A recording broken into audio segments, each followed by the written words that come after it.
Thursday.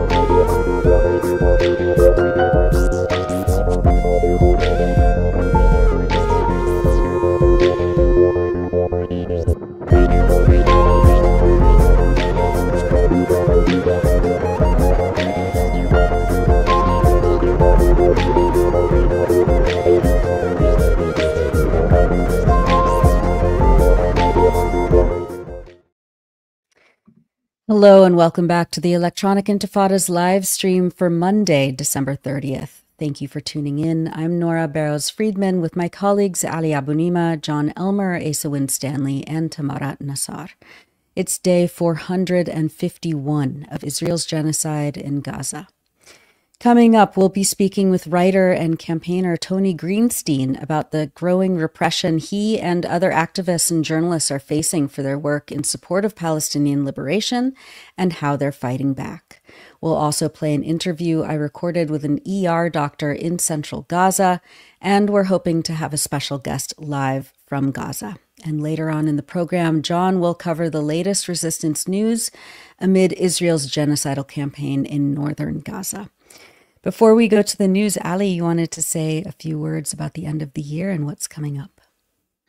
Well, I really just wanted to say thank you again to everyone who took part in our question and answers show,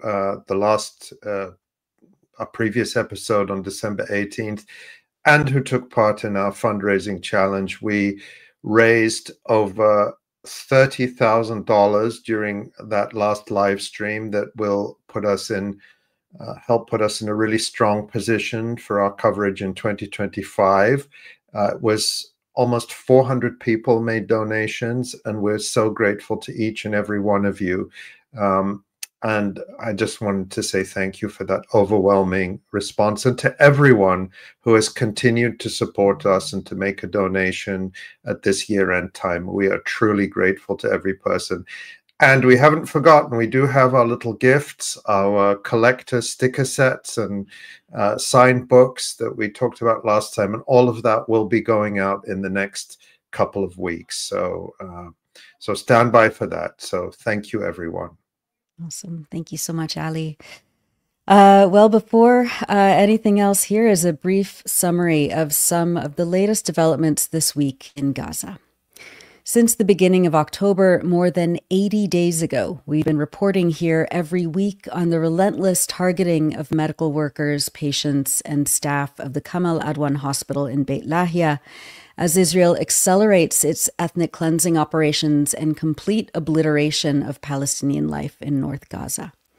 And for more than 80 days, the hospital's director, a pediatrician named Dr. Hussam Abu Fia, has pleaded with the world to stop Israel's genocidal attacks on his hospital, his staff, and his patients. This past week, Israeli tanks and armored quadcopter drones continued to lay siege to the hospital, which was the only partially functioning medical center left in the north. It now lays in ruins after the Israeli army stormed the building, forcibly ordered everyone inside to leave, interrogated and strip-searched staff, and set fire to the hospital. Here are the developments from the last week of attacks on Kamal Adwan Hospital. Israel deployed remote-controlled vehicles to place boxes of explosives around the hospital, according to eyewitnesses. Drones were filmed dropping bombs on the hospital itself. On December 24th, Dr. Abu Safia stated that, quote, something new was developing in terms of Israel's attacks on the hospital. Here's a clip from Dr. Abu Safia's statements on December 24th when he spoke from inside a hospital ward. In this video, he says, quote, explosive robots began to approach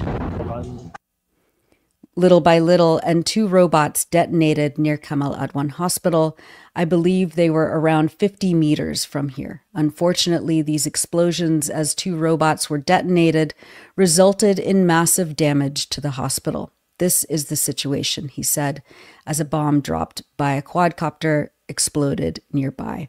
Quote, we get bombarded by these bombs all night long. طبعا هذا هو الحال كما ترى الآن قصف من كواد كابتر شكله قريب جدا على بوابة المستشفى. هذا هو الحال طوال الليل نقصف بهذه القنابل.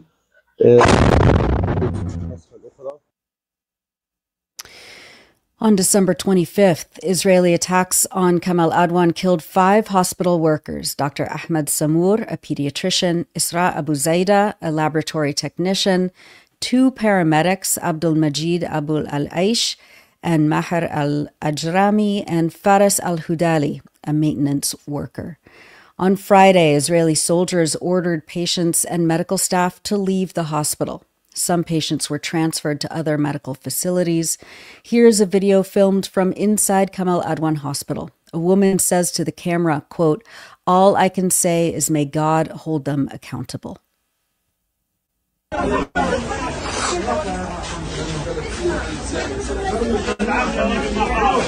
خالتة الياس بعد إذنك إيش بتقولي بعد ما طلعتوا؟ بس يلا عليهم بس.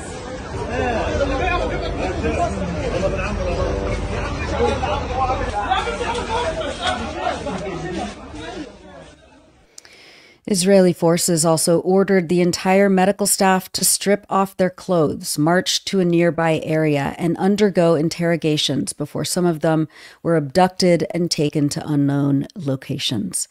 An eyewitness stated that Israeli soldiers forced all the patients and displaced people to walk a long distance to a checkpoint, where they were subjected to hours of humiliation and invasive searches before being loaded onto trucks, still without clothes, and left to sit for hours.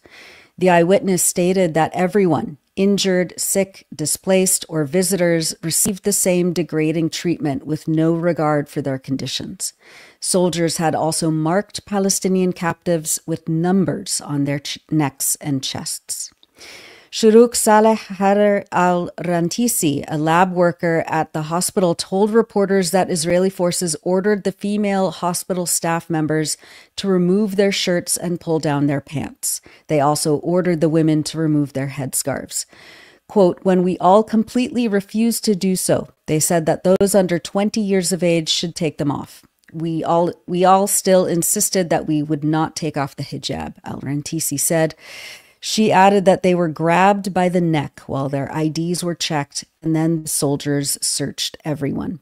al-Rantisi added, quote, I was surprised to see that they, the Israeli forces, were burning the archives, adding that after that, the army called on Dr. Hussam Abu Safiya, and he went outside. He came back and told his staff that the army wanted everyone out of the hospital.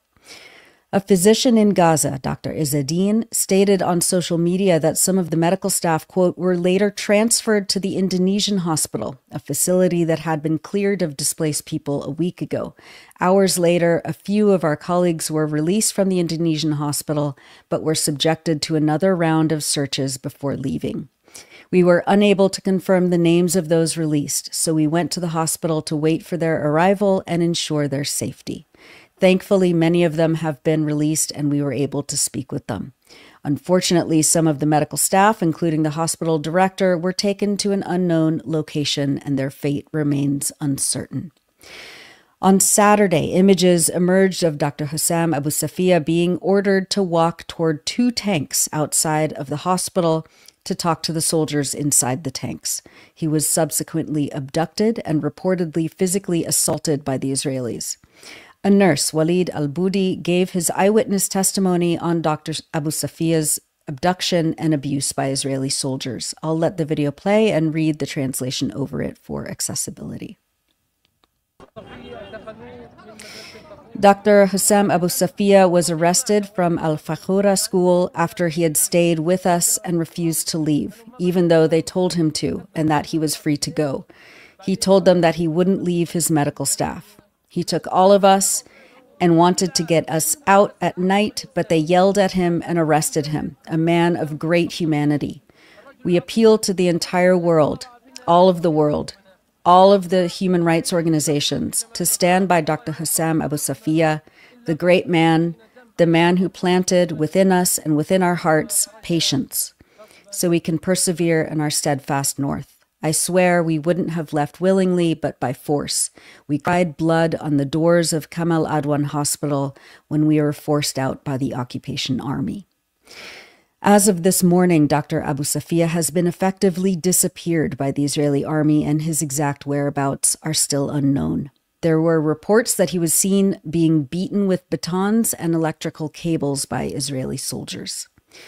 The Gaza government media office stated on Sunday that, quote, Dr. Hussam Abu Safiya, along with his colleagues in the health system, bore the burden of defending the right of patients and the wounded to receive treatment and medical care, and remained steadfast in the field of work despite his severe injury and the loss of his son Ibrahim, who witnessed the sacrifices of this steadfast family.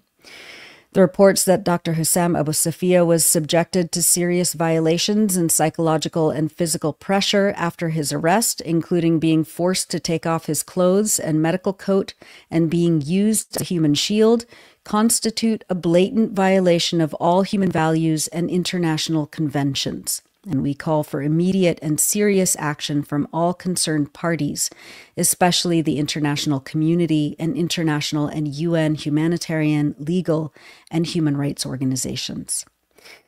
Dr. Abu Safiya, as we've reported, had refused incessant orders by the Israeli army to abandon his hospital. In late October, Israel raided and besieged Kamal Adwan, killing Abu Safiya's 15-year-old son, Ibrahim, in a drone strike. Abu Safiya led the funeral prayers for Ibrahim before burying him in the hospital's courtyard. At the time, he accused the Israeli army of killing his son as a punishment for refusing to abandon the hospital and his staff and patients. A month later, Abu Safiya was injured in another drone strike, shredding his leg with shrapnel and leaving him seriously wounded. But he declared, quote, "This will not stop us. I was injured at my workplace, and that is an honor. My blood is no more precious than that of my colleagues or the people we serve. I will return to my patients as soon as I recover." Just last week, as our contributor 𝐓𝐡𝐞 𝐄𝐥𝐿 reported, Abu Safiya insisted that transferring patients as called for through an Israeli loudspeaker would take days, not hours, if it was even possible. The Indonesian hospital in Beit Lahia, he said, would have to be prepared, and there was a lack of ambulances to transport patients. Quote, "Once again, as on so many occasions in recent weeks, he appealed to an unlistening world," 𝐓𝐡𝐞 𝐄𝐥𝐿 writes.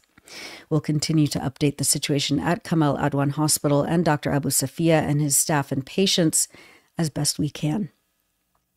The Palestinian Ministry of Health in Gaza stated on Friday that, quote, "It is worth noting that 3 public hospitals are covering medical services in the northern Gaza Strip, namely Beit Hanun Hospital, the Indonesian Hospital, and Kamal Adwan Hospital.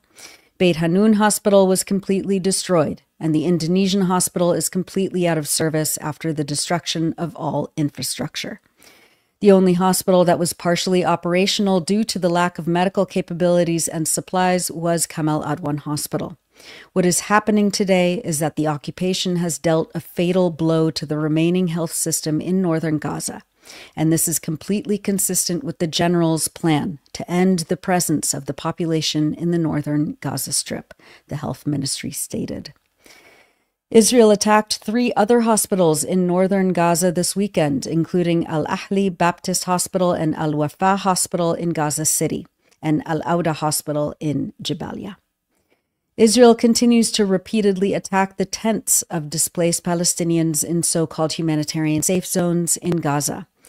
On December 22nd, Israel massacred at least 7 Palestinians in a bombing of Al-Mawasi, setting the tents ablaze.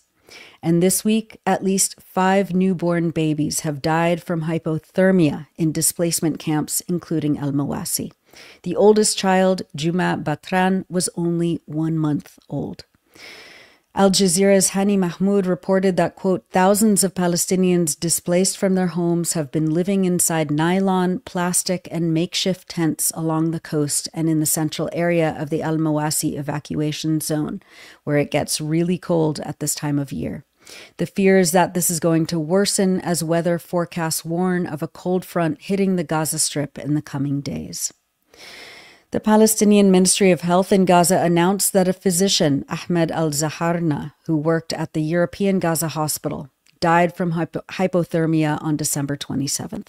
His body was found inside his tent in Al-Mawasi. Israel killed 5 journalists this week in Gaza. The Gaza government media office says that the number of reporters and media workers who have been killed since October 2023 now stands at 201, after Israel bombed the press van of the Al-Quds Al-Yom satellite channel at about 1 a.m. on December 26th, burning 5 reporters alive while they were working in Nuseirat refugee camp. Their names were Faisal Abu al-Qusman, Ibrahim al-Sheikh Ali, Mohammed al-Ladah, Fadi Hassouna, and Ayman al-Jadi. Al-Jadi's wife was in labor at a nearby hospital with their first child when he was killed.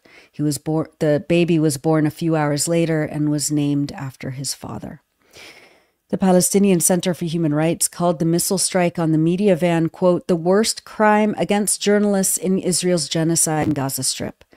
The group said, quote, Israel, by targeting journalists, aims to monopolize the narrative and orchestrate a media blackout to prevent the world from seeing the atrocities committed against the Palestinian people while denying international journalists access to Gaza to cover the genocide. All of this is part of a full-blown genocidal campaign and other international crimes attempting to entrench a second Nakba against 2.3 million Palestinians in the Gaza Strip for over a year. We've published many features on the Electronic Intifada in the last week, but we wanted to highlight excerpts of this one by Mustafa Taysir al-Buray, a journalist in Gaza. Mustafa profiles a 29-year-old medic, Abdul Aziz al-Bardini, and his harrowing story. Quote, stationed at a medical check-in point in Al-Burej refugee camp, Abdulaziz received an emergency call about an Israeli airstrike targeting a civilian vehicle in Al-Maghazi, another camp in central Gaza. Without hesitation, he and his medical team rushed to the scene, navigating through rubble and chaos to respond to the cries for help. We arrived within 3 minutes, he recounted to the Electronic Intifada in November. The airstrike had hit a civilian car with 2 missiles. The wreckage and injuries were horrifying. Abdulaziz immediately began assessing the victims. He treated 3 injured children, one of whom was in critical condition, and a woman who appeared lifeless. The children were my priority, he explained. 2 of them had moderate injuries, but one, a 10-year-old boy, was in a dire state. He was bleeding internally and vomiting blood. My sole focus was to keep him alive. While Abdulaziz was working to stabilize the boy, bystanders carried the woman's body to him, saying she was already dead. He checked her for vital signs and confirmed her death. I covered her respectfully and placed her on the medic's seat in the ambulance, he said. There was no time to inspect her further. I had to focus on saving the living. The ambulance raced to the hospital where Abdulaziz carried the critically injured boy to the intensive care unit. After ensuring the child received immediate attention, he returned to the ambulance to retrieve the woman's body. Still unaware of her identity, he asked the attending doctor to confirm her death. I told the doctor she's alone. Please register her as an unidentified victim, Abdulaziz recalled. The doctor confirmed she had died and Abdulaziz prepared to leave. However, a strange feeling compelled him to look at her again. I can't explain it, Abdulaziz said. Something inside me told me to take one more look. He uncovered her face and his world came crashing down. It was my mother, he whispered, tears welling up. Her face was different because of the shrapnel wounds. At first I didn't recognize her, but then I froze. It was her. Shock consumed him. I stood there, not believing what I was seeing. I kept telling myself, this must be someone else's mother. Someone will come and say it's their loved one. But the truth was staring at me. Abdulaziz's mother had been struck by shrapnel that pierced her eye and exited through her skull, causing fatal injuries. Only hours earlier, she had prepared him tea and a sandwich before his work shift. Her last words to him echoed in his mind, "Take care, my love. May God protect you." Those are excerpts from When a Medic Found His Mother's Body by Mustafa Taysir al-Burai on electronicintifada.net. And finally, as we always do, we wanted to share images of people expressing defiance and resilience in the face of Israel's campaign of destruction. A celebration for a newborn baby in the 𝐓𝐡𝐞 𝐄𝐥𝐿 camp for displaced families in Deir Balah was captured by the Samir Project, a local mutual aid organization. They state, quote, "Osbo'o," meaning week in Arabic, is what we call the celebration of a newborn baby in Palestine. 𝐈𝐧𝐿 is the first newborn in the 𝐓𝐡𝐞 𝐄𝐥𝐿 camp who was born in late November, and we celebrated her arrival a week after she was born. We also celebrated Yazan and Maya's birthday. They are twins in the camp. The first thing we do in the Osbo'o is bathe the baby and put them on a decorated ghorbar, or a tray. The mother then wears a traditional dress and has to do 7 turns carrying the baby and saying Bismillah in God's name. Meanwhile, another woman repeats phrases like, "Listen to your mom, listen to your dad, listen to your grandmother," etc. Typically, the kids chase the mother and newborn with long candles and sing songs to welcome the baby. Kids are given bags of sweets, and plates of sumaya are given out to everyone. The baby and mother are given gold or cash by close friends and family. We tried in 𝐓𝐡𝐞 𝐄𝐥𝐿 camp to celebrate the arrival of little 𝐈𝐧𝐿 with the sound of bombing in the background. And all we can do is keep fighting for 𝐈𝐳𝐿 to grow in a free Palestine. And that's it for the news roundup. As always, go to electronicintifada.net for much more, especially to read our new features by our brave writers in Gaza. You're watching the Electronic Intifada live stream. I'm Nora Barrows-Friedman with my colleagues Ali Abunimah and Asa Winstanley. Hi. Hi, thank you, Nora. Thank you, Nora, for that extraordinary roundup of so many horrific things. And I know that all of us, on top of being just horrified for what's happening for everyone in Gaza, and we're going to talk more about that, just very deeply concerned and terrified for Dr. Abu Safiya and the more than 240 other people, including patients and medics, kidnapped, abducted from Kamal Adwan Hospital, noting that Israel has readily tortured medics and senior doctors to death, such as Dr. Adnan al-Bursh. So it's an utterly terrifying situation. It really is. It's all I can think about, actually, right now is the fate of these doctors and what they could be experiencing right now.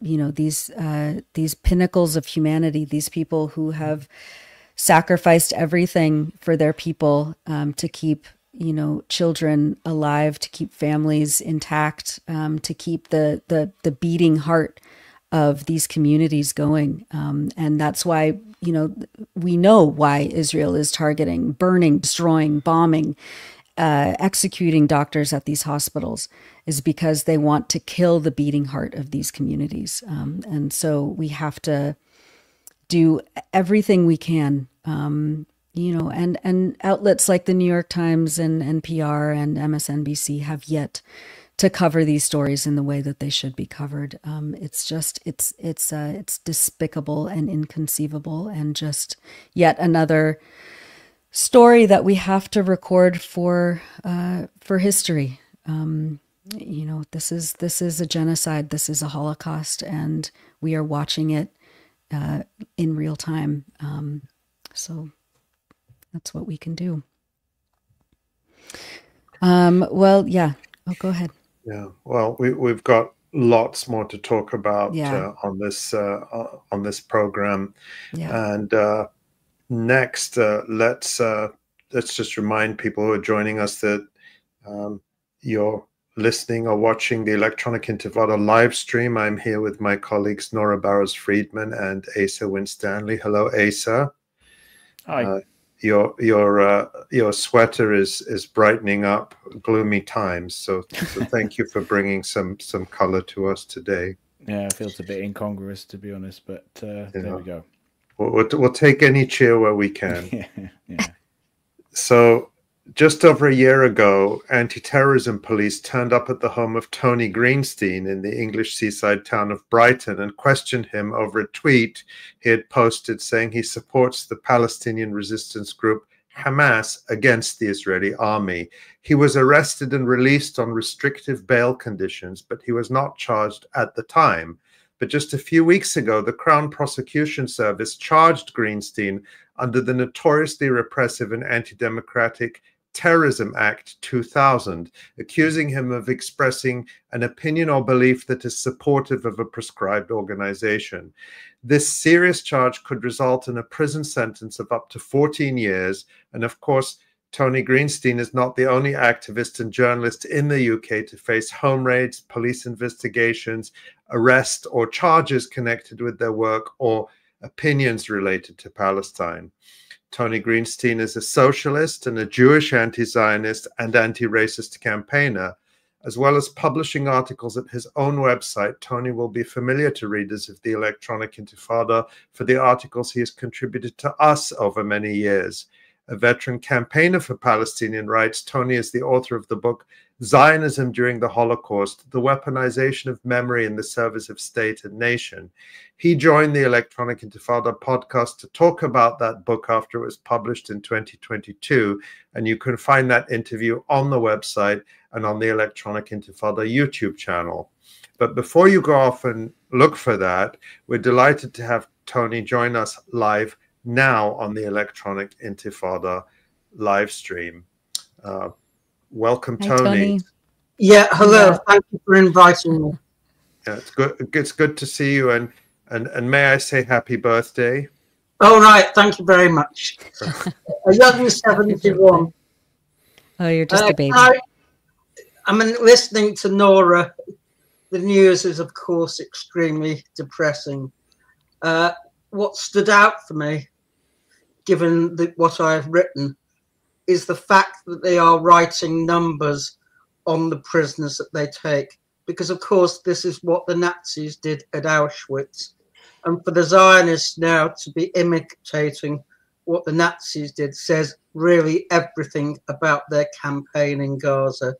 They are, if you like, the reflective image of the historic persecutors of the Jews. And it really reminds me of what Primo Levi was reputed to have said, which is that the Palestinians are the Jews of the Israelis. Well, thank you very much for that, Tony. And we'll have a few minutes to come back to some of those very unfortunate historic parallels. But let's first talk about your own case, and then we'll talk about the bigger picture as well. You appeared at a hearing on the 19th of December at Westminster Magistrates Court in London. Mm. Tell us what happened in that hearing and what is happening next with your case and how you're planning to fight it. Okay, well, I was summoned by the police on, I think it was the 22nd of November, to be told they would be pressing charges. And then my first hearing was at the Magistrates Court at Westminster, which is an anti-terrorist court. It's the only magistrates court, I think, in England, which deals with so-called terrorism. And I was formally charged, and then I was bailed with the same restrictions I've been under, which is I've got to notify the police if I don't sleep at my house, and I'm not supposed to comment or mention Hamas on Twitter. I've been banned actually from Twitter, so that doesn't really apply.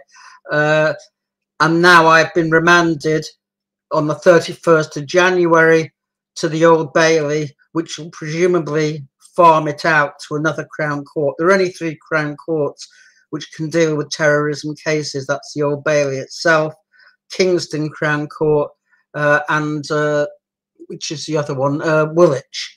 So there are 3. I'm not sure which, if it matters particularly, but anyway, the case will go ahead.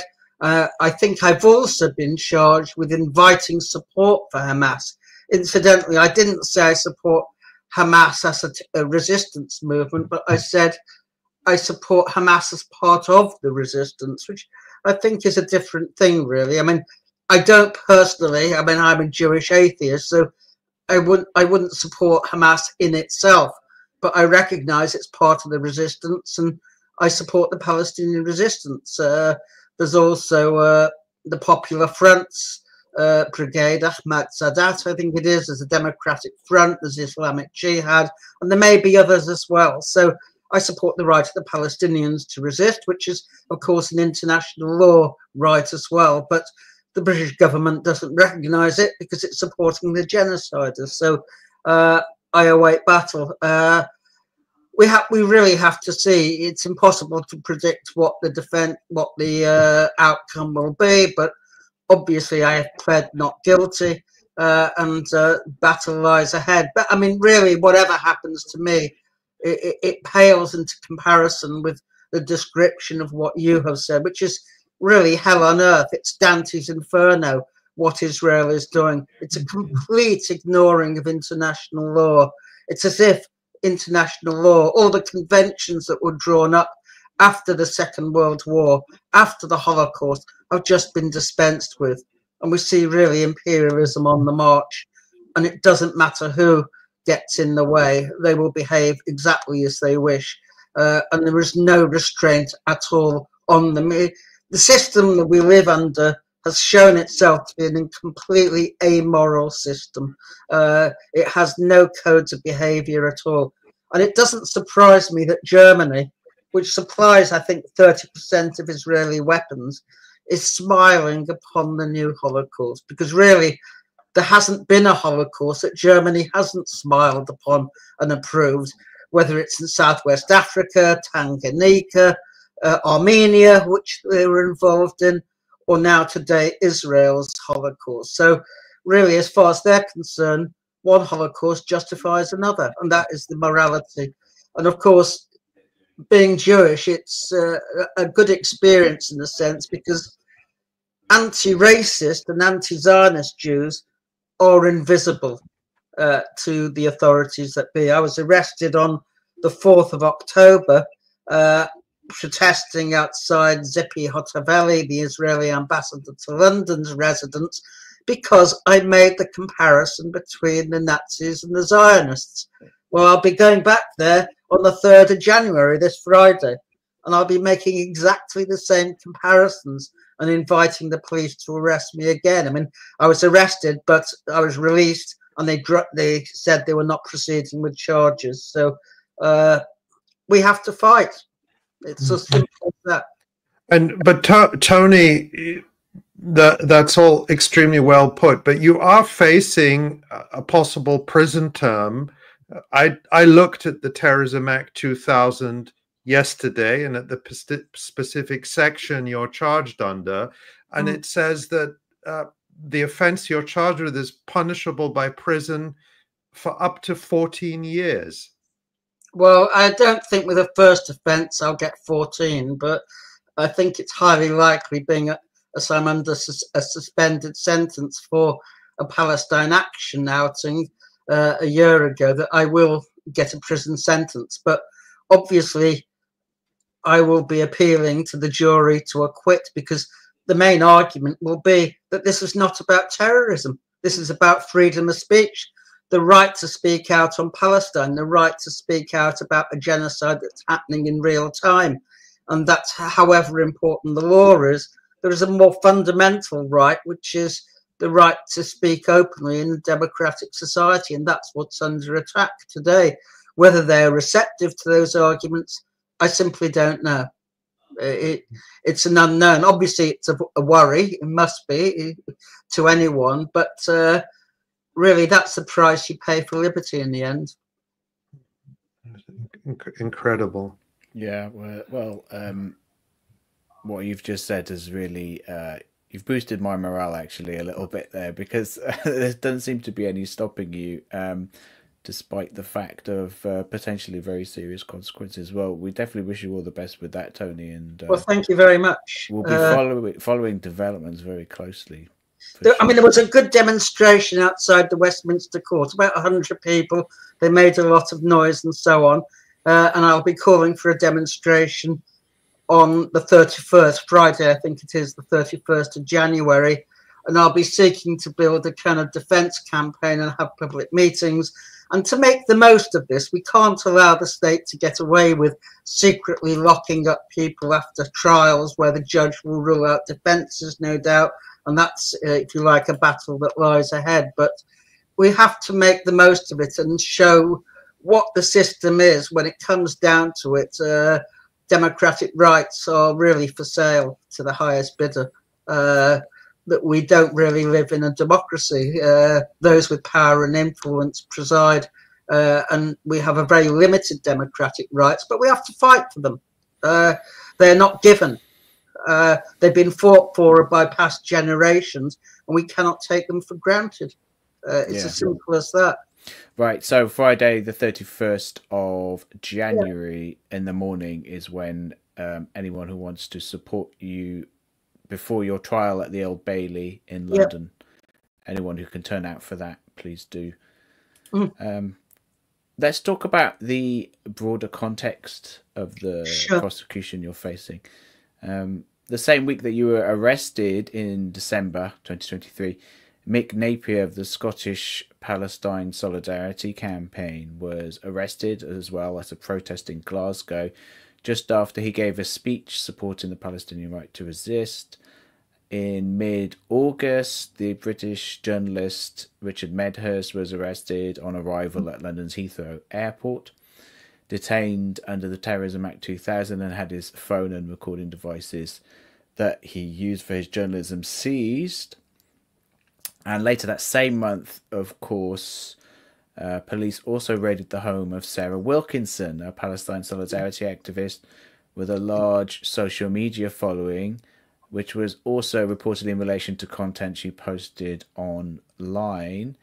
And then, of course, as regular viewers and listeners will know, in October, police raided my home and seized my electronic devices in an investigation of social media postings is all that they would say to me.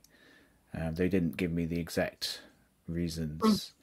And the police still have my devices. But I had the slight difference there is I was never arrested and I haven't yet to be charged with anything. So, you know, we'll see how that goes. And then the next incidence of this, on the 1st of November, the British police arrested Professor Chaim Brishith, a Jewish anti-Zionist, after he gave a speech near the official residence of the Israeli ambassador in London. Brishith is the son of Holocaust survivors and says that the police told him he was being arrested under the Terrorism Act, and I believe he was held overnight and released in the early hours of the next day. A very strange sort of incident, but part of this pattern of repression. And he was thankfully, subsequently, he was told he wouldn't be charged with anything. And I believe, I mean, I watched that playback of that speech that he gave, and he, you know, it was very sort of neutral what he said. It was very blandly factual. Like, he simply said that Israel, well, maybe I shouldn't even report what he said, but, you know, this is the effect that this has. You know, I'm questioning, should I even, I mean, people could check out the speech, but what he said was that Israel has been unable to defeat Hamas and Hezbollah. So, you know, it wasn't saying that was a good or a bad thing. He merely said it was that is what has happened, and that's it seemed to be that's what they picked up on, but you never really know for sure. But in any case, Tony, do we know how many people are facing this kind of oppression? And because obviously, you know, where some of the more public-facing cases of this, how many people do you think are facing this kind of oppression, and what do you think the British authorities are trying to achieve, and is it working? It's impossible to know because only the DPP will have those statistics. I imagine between and that's the official prosecutors, the DPP, the Director of Public Prosecutions. Only they and the police will know, but I imagine it's at least 20 to 30. It may be more. It's really difficult to tell. I mean, I have been contacted by some people who are not public names. So what is their purpose? I think it's to control the narrative. I mean, they have the mainstream, of course, press, the liberal so-called Guardian and the rabid Tory press on their side. But they know, thanks to social media and the internet, that an alternative message has been getting out, because there are still massive demonstrations every month on the streets of London and demonstrations everywhere around Britain. And they cause problems for the authorities. We know that 5 independent MPs were elected in general election with a mass disaffection, especially amongst Muslim voters, but not just Muslim voters. So I think it really is trying to control what is being said. And what they do, of course, is use this bogus allegation of terrorism, because, of course, it's got nothing whatsoever to do with terrorism. We know that Hamas has never planted a bomb in England or anywhere else outside Palestine. It's engaged in armed resistance. And so when you classify it as terrorist, you're doing really no different from what the Nazis did when they classified the French resistance as terrorist. The one man's freedom fighter is another man's terrorist, as Lord Carrington said. So, I mean, that's what it is. It's clearly political. It's got nothing to do with the law. And ironically, we see with Syria, where a proscribed organization, HTS, is in control of the government, or in control of Damascus anyway, and parts of Syria. There have been all sorts of comments in media about how they've changed, how they're no longer like Al-Qaeda was, and so on, which are clearly supportive, including by the ex-MI5 chief. I think it's Jon, no, I can't remember his name, but all sorts of people, including the BBC. But I'm not aware that any of them have been arrested. So, yeah, and the Foreign Office as well. That David Lammy's subordinates from the Foreign Office have gone to actually meet with Abu Muhammad al-Jawlani, the sort of strongman, former ISIS and Al-Qaeda leader, who's sort of de facto in charge of the country. Well, maybe when they come back to Britain, they'll be greeted at the airport by the anti-terror police and held, and their devices will be seized, and they will be told they've got to give their PIN numbers and all sorts. I mean, we live in hope, but of course we know that won't happen because they exercise their discretion as to where and at whom they direct these charges. But I mean, that's what we're living in. We are sleepwalking into a police state, and it's up to us to resist it, to awaken, if you like, from our slumbers. Indeed. Tony, we mentioned the wonderful conversation we had with you on the Electronic Intifada podcast a couple of years ago about Zionism during the Holocaust, and the book that you wrote, meticulously researching the role that Zionists one of our highest viewed videos of all time. Yeah, exactly. That's right. For those of you, and you know, feel free to kind of contextualize this into what we're seeing now. As you mentioned, you know, these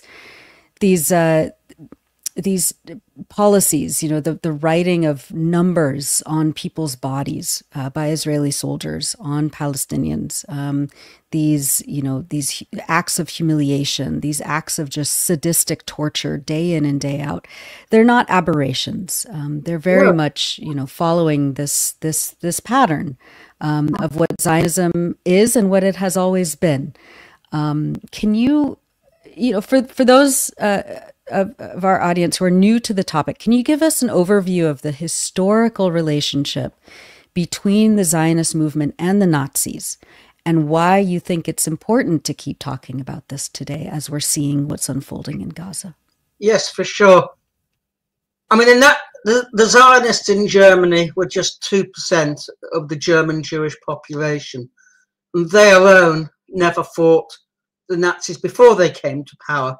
And as soon as they came to power, the Zionist leadership, and I don't talk about the mass of their supporters in New York who were completely oblivious as to what the nature of their own movement was. But the Zionist leadership welcomed the Nazis to power. They saw in it a golden opportunity, to quote Bill Katznelson, for their own movement, because they knew in times of peace they could not move the Jewish masses to support Zionism. Zionism everywhere was a minority movement.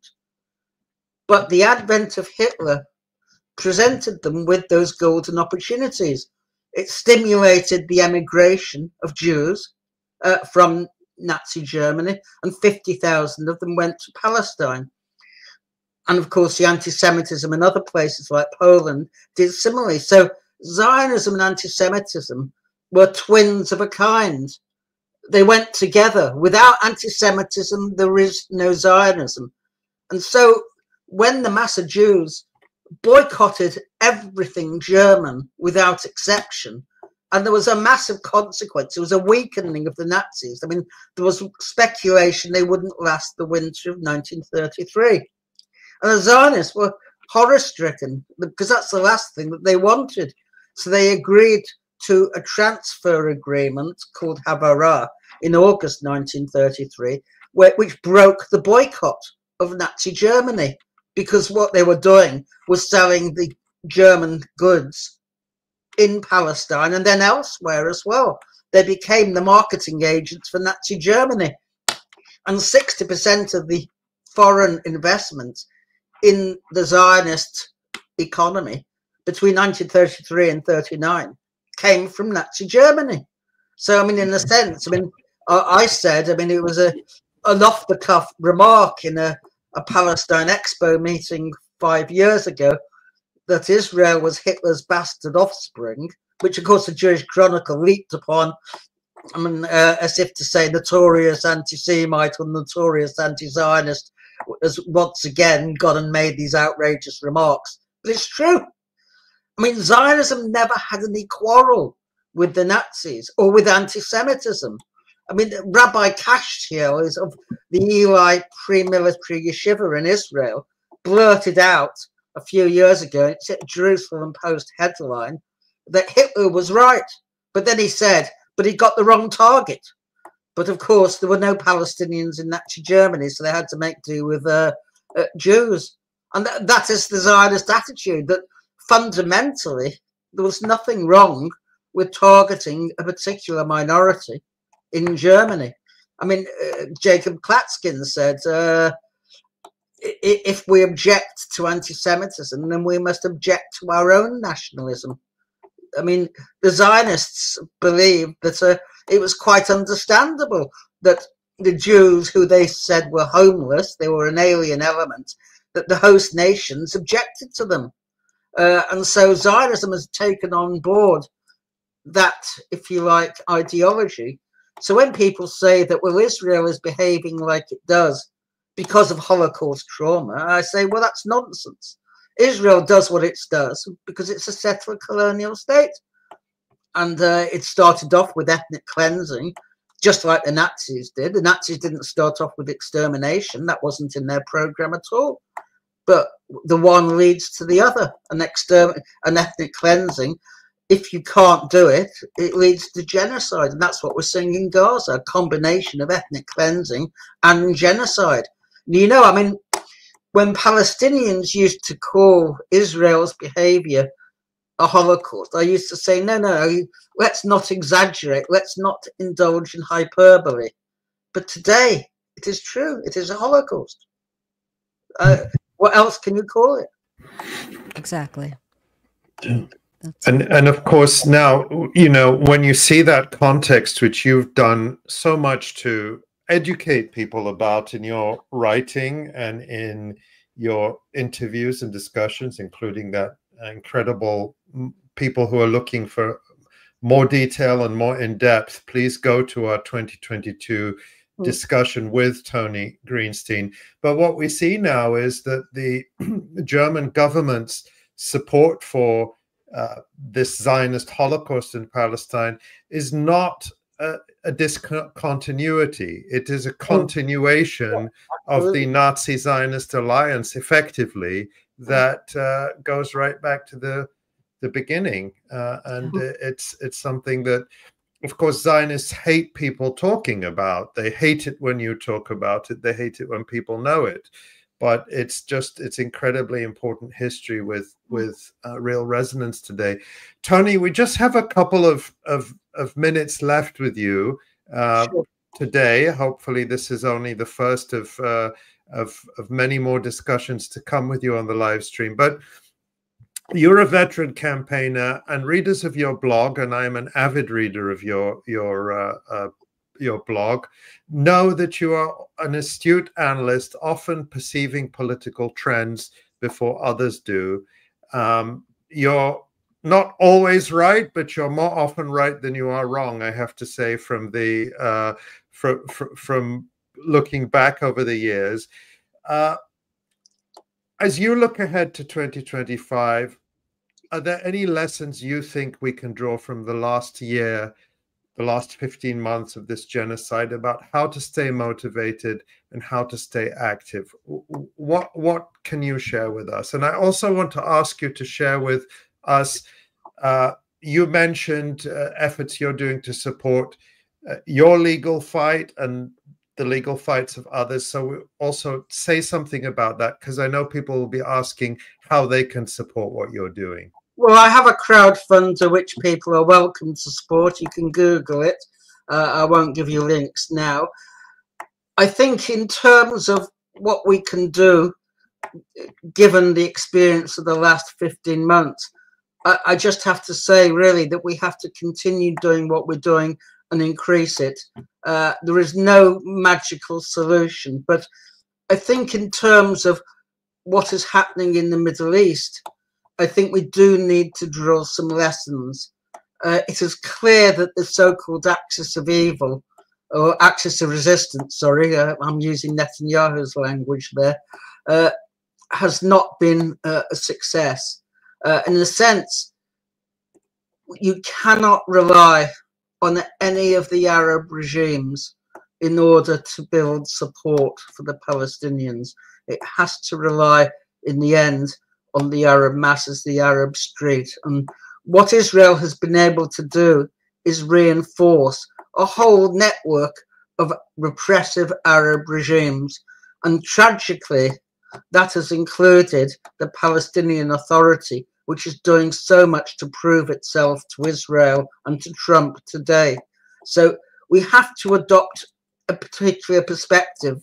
I have to say that it's important to understand that the struggle is a secular one. It's not a religious one. Zionism paints what it does in religious colours. And I do think, and I know I've been accused of being a Hamas supporter, but I do think it's a mistake to portray it as an Islamic struggle for a whole number of reasons I don't have time to go into. The struggle is one for national liberation, but it's also for Arab national liberation. And we have to see it in terms of the overthrow of the Saudi, the Egyptian, and all the other repressive Gulf regimes that dot the Arab world. I mean, there's only really one bright exception, and that is the Houthis in Yemen. And what they have done has been magnificent, but they are the exception to the rule. So, I mean, I think we have to cast our net wider. The Palestinians will continue. I mean, I don't think there's any doubt about that. Israel will still find it hard, but there is a war taking place in the West Bank that we haven't seen ever since the occupation, really. I know because I work closely with a children's centre in Jenin. It is now a war, and outrageously, the Palestinian Authority are now continuing that war. Words really don't describe the treachery of Abbas and the Palestinian Authority. And I have to say, I expect Palestine's solidarity campaign, both in Britain and elsewhere, to completely dissociate themselves from Israel's military subcontractor. There is no longer any justification for not speaking out about Abbas and his quisling administration. And just yesterday, of course, Palestinians have been mourning the journalist Shada Sabah, who was killed by a Palestinian Authority gunman, according to the reports in Jenin refugee camp, a truly horrific incident that underscores the role the Palestinian Authority is playing on behalf of Israel. Tony, you raised a lot of intriguing points there that are rich for a discussion, and I hope we'll have you back to talk about them more. And I know that I'll continue reading your thoughts and your articles, and we'll be watching this trial closely. And we send you all our support and thanks for standing up courageously and really showing us the way in terms of your unwillingness to be bowed and cowed into submission by the repression of the British state. Well, thank you very much for inviting me. I have to be off now because we have a picket in Brighton Town Centre on what's happened to the 𝐄𝐿 𝐈𝐧𝐭𝐫𝐿 hospital. So, but again, thank you very much for your support and onward to victory. Thank you so much, Tony. Thanks, Good Tony. luck to you, Thank you, and Tony. keep up the great work. I will. I'll do my best. Thank you. Thanks. Thanks. Well, it's always so great to He's hear from unstoppable. him. He is unstoppable. He is relentless, and he's an example of I think how we all should. Yeah, be and he did organizing mention that and, he did mention in there, we didn't really bring it out in the discussion, but this is not Tony's first brush with no. the law, let's say. He has taken part in Palestine actions that we've talked about Palestine action many times, and actually has received a suspended prison sentence for that. So he's someone with real determination and just extraordinary. Yeah. And I didn't get to the news report this week was focused on Gaza, but I did want to. I'm glad that he brought up the Palestinian Authority and its entrenchment of subcontracting the Israeli occupation. There was a lot that happened this week in the West Bank. There was, as you mentioned, the killing of the journalist by PA forces. The PA has also been besieging Jenin and the refugee camp there for, I believe, more than 2 weeks. Just kind of stopping all infrastructure. Kids aren't allowed to go to school. It's an occupation of And of course, by the they're PA. helping relieve the Israeli army because That's the right. Israeli army is stretched. It's short of it's short of soldiers, and so the Palestinian Authority is actually stepping in Right. to relieve the Israeli army, to free up Israeli soldiers to participate in the genocide in Gaza. It's very open stunning. in the West Yeah. Bank, the complicity of the Palestinian Authority with the Israeli occupation. But what Tony was alluding to, and Tony has been calling for many years for the solidarity movement in Britain to disassociate itself from the Palestinian Authority. And unfortunately, the Palestine Solidarity Campaign in particular, which is the largest sort of network of local groups with a headquarters in London in Britain, is very closely enmeshed with the Palestinian Authority. PA has a very charismatic and influential young so-called ambassador of the Palestinian Authority to Britain, Hassam Zomlot.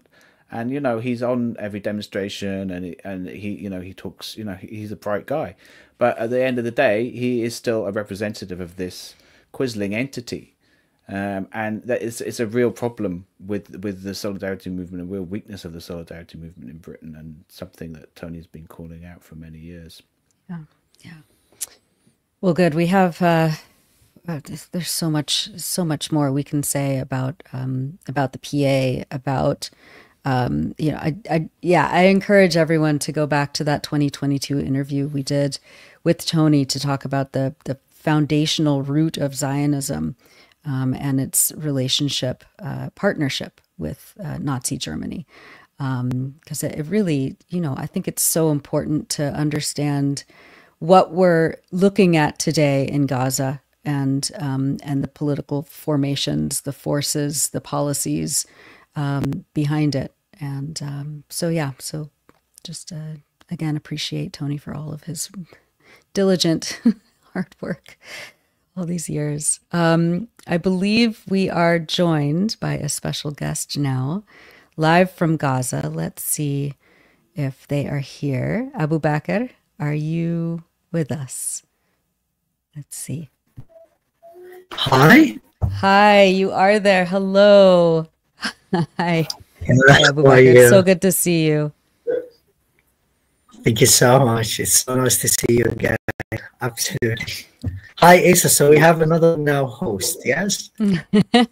Hi. Hi. It's great it to up see today. you. Yeah. We're mixing it up a little bit. Nothing gets by you, Abubaker. It's so good to see you. We've missed you, and yeah. I know from following you and from reading your tweets that people are going through extraordinary difficult times on top of the extraordinary difficult times they're already facing. And you've been reporting from being out and about among people, visiting them in their tents where they're trying to survive in absolutely freezing conditions. Tell us about what's going on right now in Gaza. Yes, as you said, it's extraordinarily difficult circumstances for people at the moment, because especially during these hours of the night when temperatures are dropping and people, the living conditions for them are absolutely insurmountable, because, you know, just when I went and visited some families and they are just trapped in a very, very flimsy and leaky tents with absolutely nothing at all. They have just one mattress or a couple of mattresses, and they are a family of 8 members, and most of the families are children, and they just share 2 blankets and 2 mattresses, which is incredibly insane and unimaginable at all. And at the same time, it's not about the freezing temperatures, but during the night hours when it rains and pours, people's tents are flooded, and it's not only flooded by the rains, it's also flooded by the sewage surrounding them, because they are living amid the sewage and the litter and the stagnant pools of garbage. And also, nothing has changed on the ground regarding the humanitarian situation, because there have been, now people are more encouraged to speak up against the humanitarian organizations, and they have spoken up. Now we've seen many individuals on social media and other places, they have spoken up against humanitarian organizations because they're not working on the ground. And this is a result and a symptom of Israel's continued blockade of the crossings. And at the same time, it's not only about this, but it's also about the continuous looting of aid trucks and the hijacking of all those trucks coming to the Strip. So people in Gaza right at the moment are facing inevitable death coming from every direction, from the starvation, from the bombings, and from the Israeli, from freezing. So I just today sat with the father of Jamal Batran. Probably tomorrow I can put the son of his, this young baby up, who died yesterday from hypothermia. And he told me that during the night hours, I felt that he died because he did not show any signs at all, any human signs at all. So there were no lively signs, and he was just, he really died. And when he told me that when he first touched him, he was like ice. He really, really felt like ice. So he was just this one. And yes, he was just like, a cube of ice in his hands, and he just took him and rushed to the hospital. And they told him immediately that he died because the temperature that he really had was under probably 30. And he is just 1.6 kilograms. He's a month old and he's just 1.6 kilograms. And I asked him, like, if you look at the picture here, 3 pounds. Yeah, so it's 1.6 kilograms. I don't know really switching like measurements, to be honest, but it's 1.6 kilograms. And at the same time, like, just one more important thing is that, like, they have just 4 torn blankets, and they live in a very dilapidated tent where they have where it's just made up of some ripped apart blankets and a few pieces of nylon, to the level that he told me that I just bring the garbage and fire them and make some fire from them to make sure that the tent, that my children can feel warm, the tent can have some sort of heat.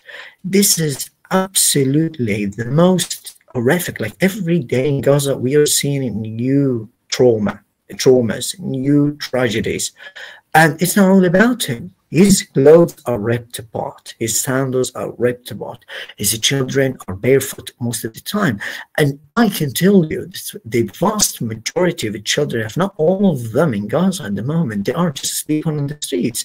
Like imagine, people are now sleeping in the open air. They just use now empty lands, empty agricultural lands to set up their tents on. So people are already literally sleeping in the open air. So it's very anticipated that those people will die. But it continues because Israel bans building materials from entering the strip, bans containers from getting into the strip at the same time, and bans even the bags, I don't know what they are named, to be honest with you. They are called. There are specific bags for people who are living in tents or who are normally hiking. They are also banned. While humanitarian organizations are coming into the strip and just rent the most, luxurious apartments in Gaza and in Deir al-Balah, Khan Yunis, and spend their time on, but they are not ready to turn their attention to what is happening and just helping a few people and to show and masquerade as a humanitarian people. But the fact is absolutely otherwise. And the Western media coverage of this, to the extent that even exists, has been really shameful. I saw earlier today, Abubaker, on Twitter, the Sky News headline about this terrible case, and it said something along the lines of this baby who died from exposure to the cold, said something along the lines of victim of neglect. And I saw you responding to that and shaming the Sky, the Sky News for posting this lie. That as if like this it's just a Palestinian father not taking care of his baby. That's the implication. It's really disgusting. They're completely ignoring the fact that our own government in Britain is actively involved in this, in the systematic, genociding of people in Gaza through various causes, not only through the direct deaths, but causes like this. And remember that in the Genocide Convention, and this is the convention under which South Africa is bringing Israel to the International Court of Justice, it says the following: in the present convention, genocide means any of the following acts committed with intent to destroy in whole or in part a national, ethnical, racial, or religious group as such. A, killing members of the group. B, causing serious bodily or mental harm to members of the group. And C, this is what's relevant for what we're watching or what we're talking about now in particular, deliberately inflicting on the group conditions of life calculated to bring about its physical destruction in whole or in part. And so when you deprive an entire population of food, of fuel, of electricity, of shelter, of the means to even build tents, you are knowingly inflicting on them conditions of life calculated to bring about their physical destruction. And we know from everything we've seen in the past 15 months that this physical destruction begins with the most vulnerable, the youngest, the oldest, the people with chronic illnesses, the people with acute illnesses, the people who may have a stroke or a heart attack, but there's no hospital to go to because Israel destroyed the hospital, kidnapped the doctors, or murdered them. And so to paint these deaths as anything other than deliberate part of the genocide is genocide denial. Exactly. Is Abubaker still with us? I thought, yeah. Go ahead, Abubaker. You can hear us. Yeah. There we are. Yeah, I did not hear the last question. I'm sorry. We were talking, Ali was just talking about the genocide conventions, and, you know, and letting Israel continue to do this is genocide denial, and it's being supported by the Western media that is covering for Israel's crimes here. You know, painting this father as somehow neglectful, instead of pointing the finger at the actual culprit of these crimes, which is Israel. Yeah, how do you even begin to process, you know, what these crimes, these repeated violations of, you know, morals and ethics, anything that we hold dear as human beings, as, you know, as parents who sacrifice everything for our children, for this father that you interviewed, who is unable to keep his baby warm, not because of anything he did or didn't do. It is because of Israel. It is because of the US. It is because of the UK, Germany, keeping this Holocaust going. Yeah, I think, look, like, as I said, in the end, there is a deliberate attempt at dehumanizing the entire Palestinian population. And I don't know what composition these people are made from, because it's literally inhuman and monstrous that you are going to justify something like this while you have the best ways of life and the best life means. But then while you are while people are, shivering with fear and cold and even hunger, then you're going to put something up to tell the Israelis to continue and press ahead with their genocide. This is something that I haven't found, reason why they're doing this. Because, again, the UK, the US, and other countries that are complicit in the genocide, even including the Arab world. And sorry, I just have to say this. Look, I don't understand politics, but the new president of Syria, this one, and, you know, he hadn't spoken up on Palestine, on Gaza, a single word. And he just starts being sycophantic to the Arab world leaders. That is a very, very obvious indicator that he's been elected, but he has been put by the US in this presidency position. So it's very clear. So the US is not going to choose someone or elect someone to help the Palestinian people. So there are the double standards of the Western community.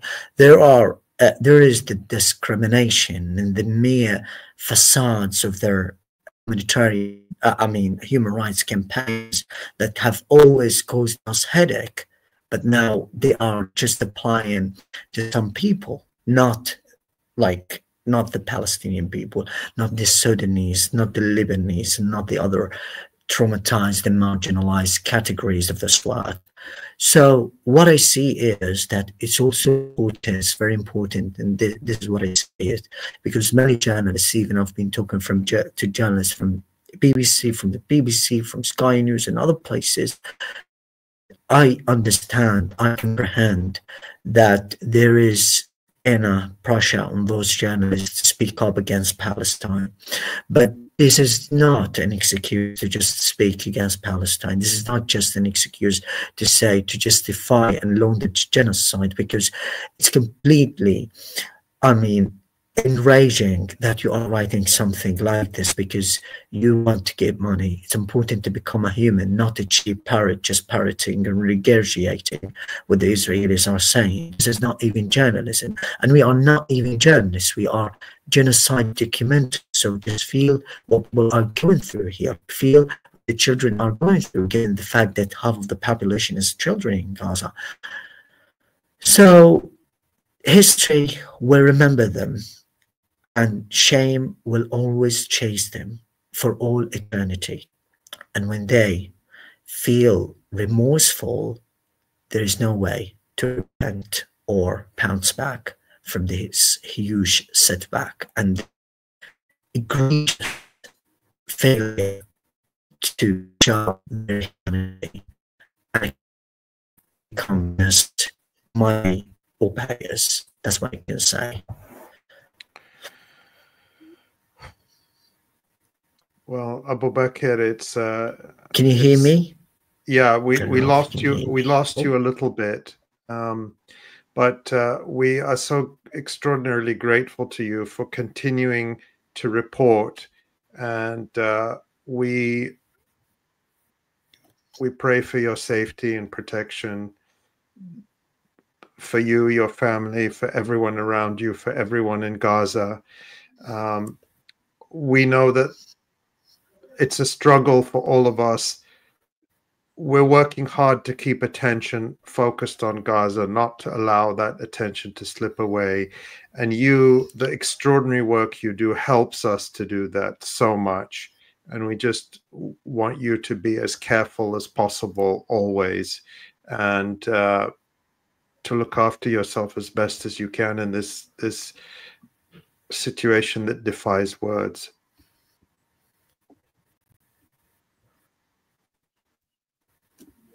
Abubaker. Oh. Yeah, thank you, Abubaker. I can't. Yeah, thank you. Can you hear me? I just want to say, like, can you hear me? Because I know, like, the line is very difficult. I'm very sorry. Yeah, we can. Go ahead, Abubaker. We hear you. So just, yeah, I just want to say thank you so much. I'm sorry for the fragile internet connection, but it's not in my hands. But again, whatever we say, this is a new year, and a new year that will hold more tragedies, that will hold more horrors, and nothing's changing on the ground.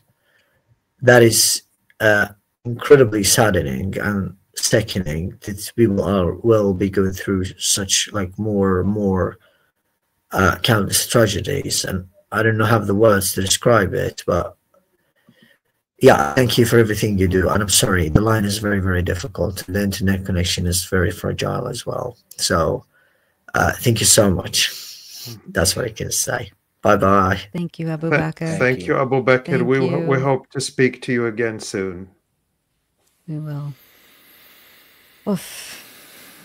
The reports that he's been doing, even just his social media posts, speaking with people who are in these situations, in these, these like enormous displacement areas where tents are leaking in the freezing cold and rain, as you said, Ali, we never have the right words. It is indescribable, and it is a deep shame. I was thinking more of what you said, Ali, about it being genocide denial, and I read a couple of weeks ago, someone reminded me that, I can't remember where I read it, but someone reminded me that, Anne Frank, one of the most famous victims of the Nazi Holocaust, was not killed in a death camp. She died of typhus in a concentration camp, in a Nazi concentration camp, due to deliberately engineered, bad conditions. That led her to get sick, but she didn't die directly from being killed in a death camp, unlike millions of others. And so, anyone who would deny her as part of the Holocaust, as a victim of the Holocaust, would rightfully be shamed as a Holocaust denier. Yeah. And of course, and yet we see this systemic denial of Palestinians being genocided. Always. And the genocide the Genocide Convention was written in 1948. So the reason it contains those specific definitions of what genocide is, it's more than just directly killing people. It's that, but it's also creating conditions calculated to cause destroy physical life. destruction, Yeah. preventing births, which we've also Right. seen. We have a report on the Electronic Intifada now about Israel's attacks on IVF clinics. And of course, the conditions, and we'll probably hear more about that in our next segment, that mean that babies are dying, mothers are unable to bring healthy babies to term. Yeah. They're unable to breastfeed their babies because of the malnutrition, because of No chronic clean illness. water. Yeah. Yeah, the authors of the Genocide Convention, the drafters, understood that these were all deliberate tactics used during World War II and used during the Holocaust, which is why they put them in the convention. That's because right. this is how the Holocaust was done, Right. and this is how this Holocaust is being done. That's right. Well, let's go to our next segment. I spoke with Dr. Mimi Syed. She's an ER doctor who's been working at the Al-Aqsa Hospital in Deir Balah. We recorded this interview on Thursday, December 26th, just days before Kamal Adwan Hospital was emptied and burned, and her colleagues in the north were forced out and abducted. It was a very harrowing interview. It's about 15 minutes, and then we'll come back for John's resistance report. But let's go to that interview with Dr. Mimi Syed. Syed, I'm a board-certified emergency medicine physician. I'm here at Al-Aqsa Hospital. I'm here on my second mission trip in Gaza. I was here in August at Nasser Hospital. I'm here working in the emergency department, mostly with trauma and cases. And I know today we're speaking on Thursday, December 26th, and I know earlier today a friend of yours was killed. He was a journalist. His name was Ayman Al-Badi. He was Ayman Al-Gadi from Al-Quds Today. He was one of 5 journalists who were burned alive in their van. As I mentioned in the news, Ayman's wife was in labor at the time at Al-Aqsa Hospital, where you are. Can you talk a little bit about Ayman and his wife and I don't even I don't know how to even ask the question, but how is she? She was at Al-Auda, actually, and that's where he was. He actually met with me yesterday and came to tell me, he's going to meet with me on Saturday. He wanted to kind of know the situation in the hospital. And he's just so pleasant, but he was so happy because his wife was in labor. So he actually proceeded to the hospital and messaged me last night, saying I congratulated him for the new arrival. And when I woke up this morning, I got news that he was killed in an airstrike to their car that he was in. It sounded like we just today, later today, she actually gave birth. And I'm not sure exactly how she's doing. But the funeral was this morning as well. I can't even begin to imagine. Can you just talk about, before we get into the situation inside the hospitals, can you talk a little bit about the kind of humanitarian situation inside central Gaza right now? It's been just an unspeakably horrific week in central Gaza, attacks and shelling. And, of course, there was a strike on Al-Mawasi. Yet again, people incinerated in their tents. Can you talk about the general situation in central Gaza where you are? Yeah, it's absolutely horrible. It's very difficult to even describe how much is lacking here in Gaza. It's from the very basic needs that a person has to keep their dignity, and their health and safety. Children are disproportionately affected by this. There were 3 newborns that this week that have died of hypothermia in tents in the Mawasi area.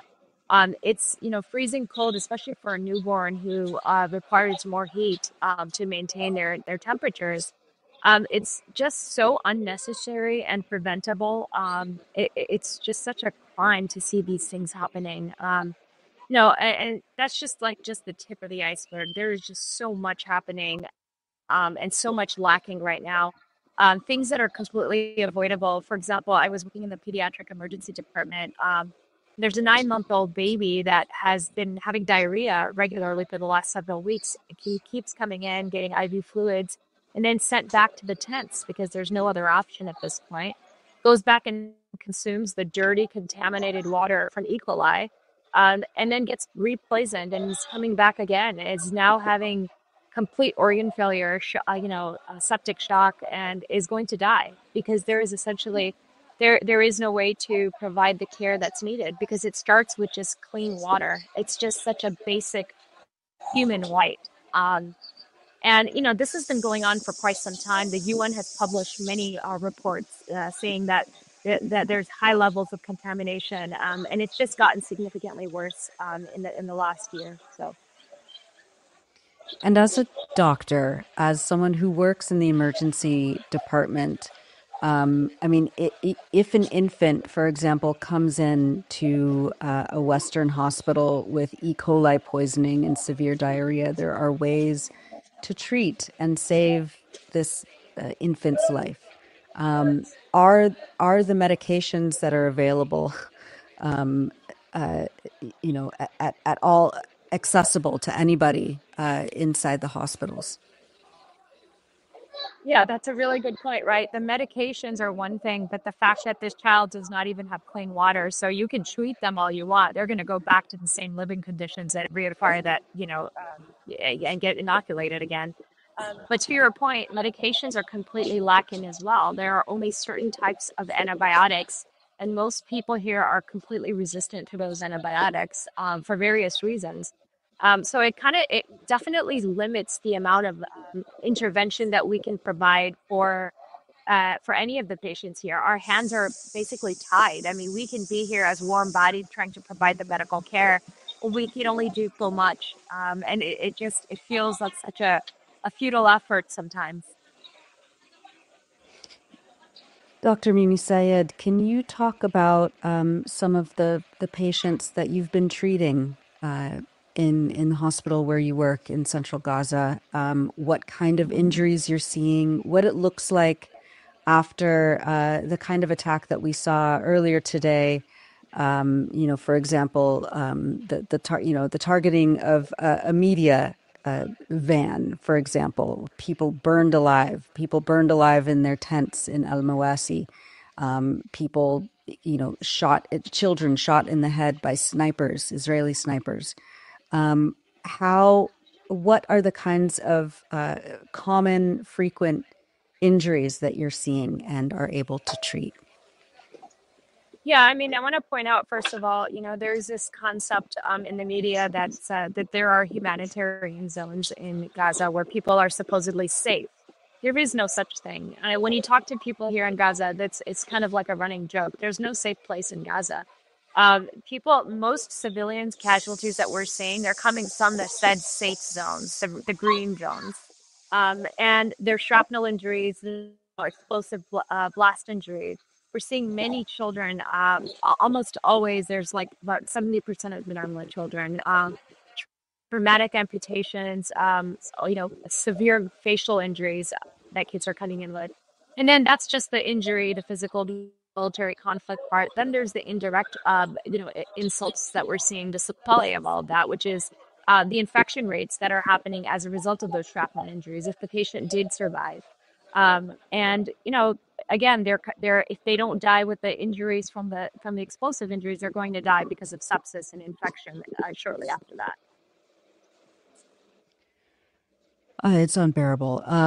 And as well, your colleagues around hospitals in Gaza, I mean, the amount of attacks now, daily attacks on the Kamal Adwan Hospital in North Gaza, where Israel is reportedly using explosive robots to be detonated around the hospital building and the grounds itself, along with targeted assassinations of medical staff, your colleagues there by quadcopter drones. I mean, the most dystopian situation.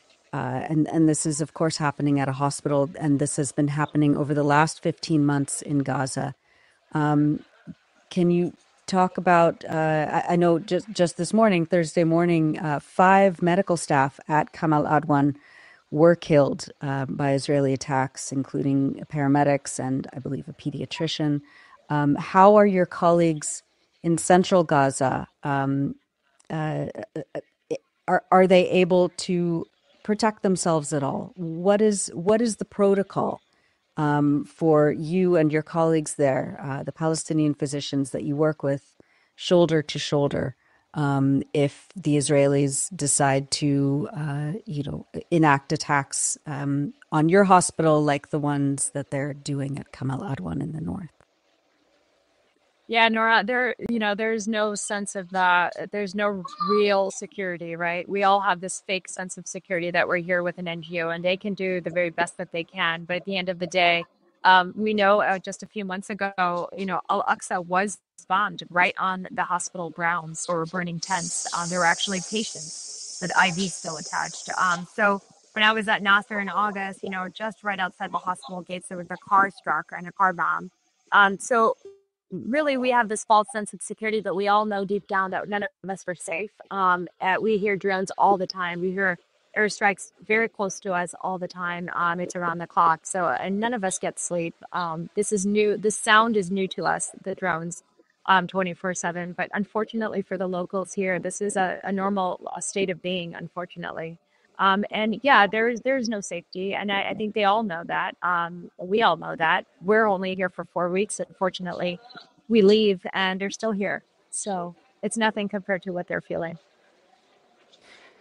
And Mimi, this is the second time that you've been working in Gaza this year. And can you talk a little bit about the differences that you've noticed?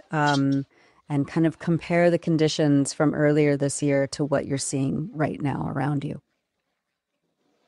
Yeah, I mean, in August, we had mass casualties several times a day. There were many quadcopter injuries, sniper injuries. That was day in and day out. I'm at a different hospital now, and the setup is a little bit different, but I think we're seeing more of the things that were kind of implicit back then because everything was overtaken by the mass casualties that were coming in, but we're seeing the sequelae of all of it. And that's essentially the dehydration, the water contamination, sewage everywhere, children dying of diseases that are completely preventable and, in fact, not even existent. They're obsolete in other countries. And that's the most painful part of all of it is that it's so preventable. If aid were to be allowed in, if things weren't withheld, I spoke to infection control here that is supervising water contamination or water filtration. And then he said, we don't have chlorine. We don't have chlorine to kill all the contaminants. We don't have the membranes. The water is hypersalinated. It's coming from the sea, and there's no way to filter it. So I've myself witnessed and reported children, getting water, and they're just consuming it immediately. It's not meant to be consumed. And just imagine if you're drinking very salty water regularly, what that does to your body, and that's why we're seeing kids with kidney failure all the time. Finally, as you prepare to go home and and hopefully are able to talk to your colleagues about what you've experienced and what you've witnessed your colleagues in Gaza having to treat and trying to mitigate in whatever capacity they can this absolute sadistic nature of this genocide. What are the who are the people that you think about? What are the images? What are the stories that you will be coming back with? What keeps you up at night after this last trip? Yeah, I mean, I always ask myself, what's my drive and what compels me to come back? And first and foremost, I'm a mother. I have 3 small children, and all of these children remind me of my own children. And how is it fair that my children get to be safe at home, healthy and happy, and these children have to suffer just because they were born in Gaza? To me, that just it just compels me to speak about it. It compels me to keep moving forward and fight. And as healthcare workers, I think we underestimate our role in society. We are protectors of humanity, and I think a lot of my colleagues think that, we are subjected to do this the walls of the hospital and clinics and treating patients. And I disagree. I think we have a larger responsibility to speak up for humanity, especially when it is being violated and at the brink of extinction. I mean, honestly, sometimes, one of my other colleagues has said something like this, is it feels like it's the end of humanity here. And it certainly does. When you hear on the ground, it feels like humanity has left. And it's not fair. It feels, as an American, this feels completely un-American to me. And this needs to change. And in many ways, it is very American, right? It's the story of settler colonialism, of genocide, of imperialism, and of kind of unmitigated slaughter of indigenous people, and we're seeing it, live streamed on our phones and on our computers 24/7, and yeah, I'm so grateful for you spending this time with us today on the Electronic Intifada. Please be safe. We'd love to talk to you when you get back. And I know you'll have so much more to say. And please send our best regards to your colleagues at Al-Aqsa and at all the hospitals and the media workers there in Gaza. We are, again, just so grateful and so heartbroken and so full of rage and grief. And Dr. Mimi, you're the best of us. We thank you so much.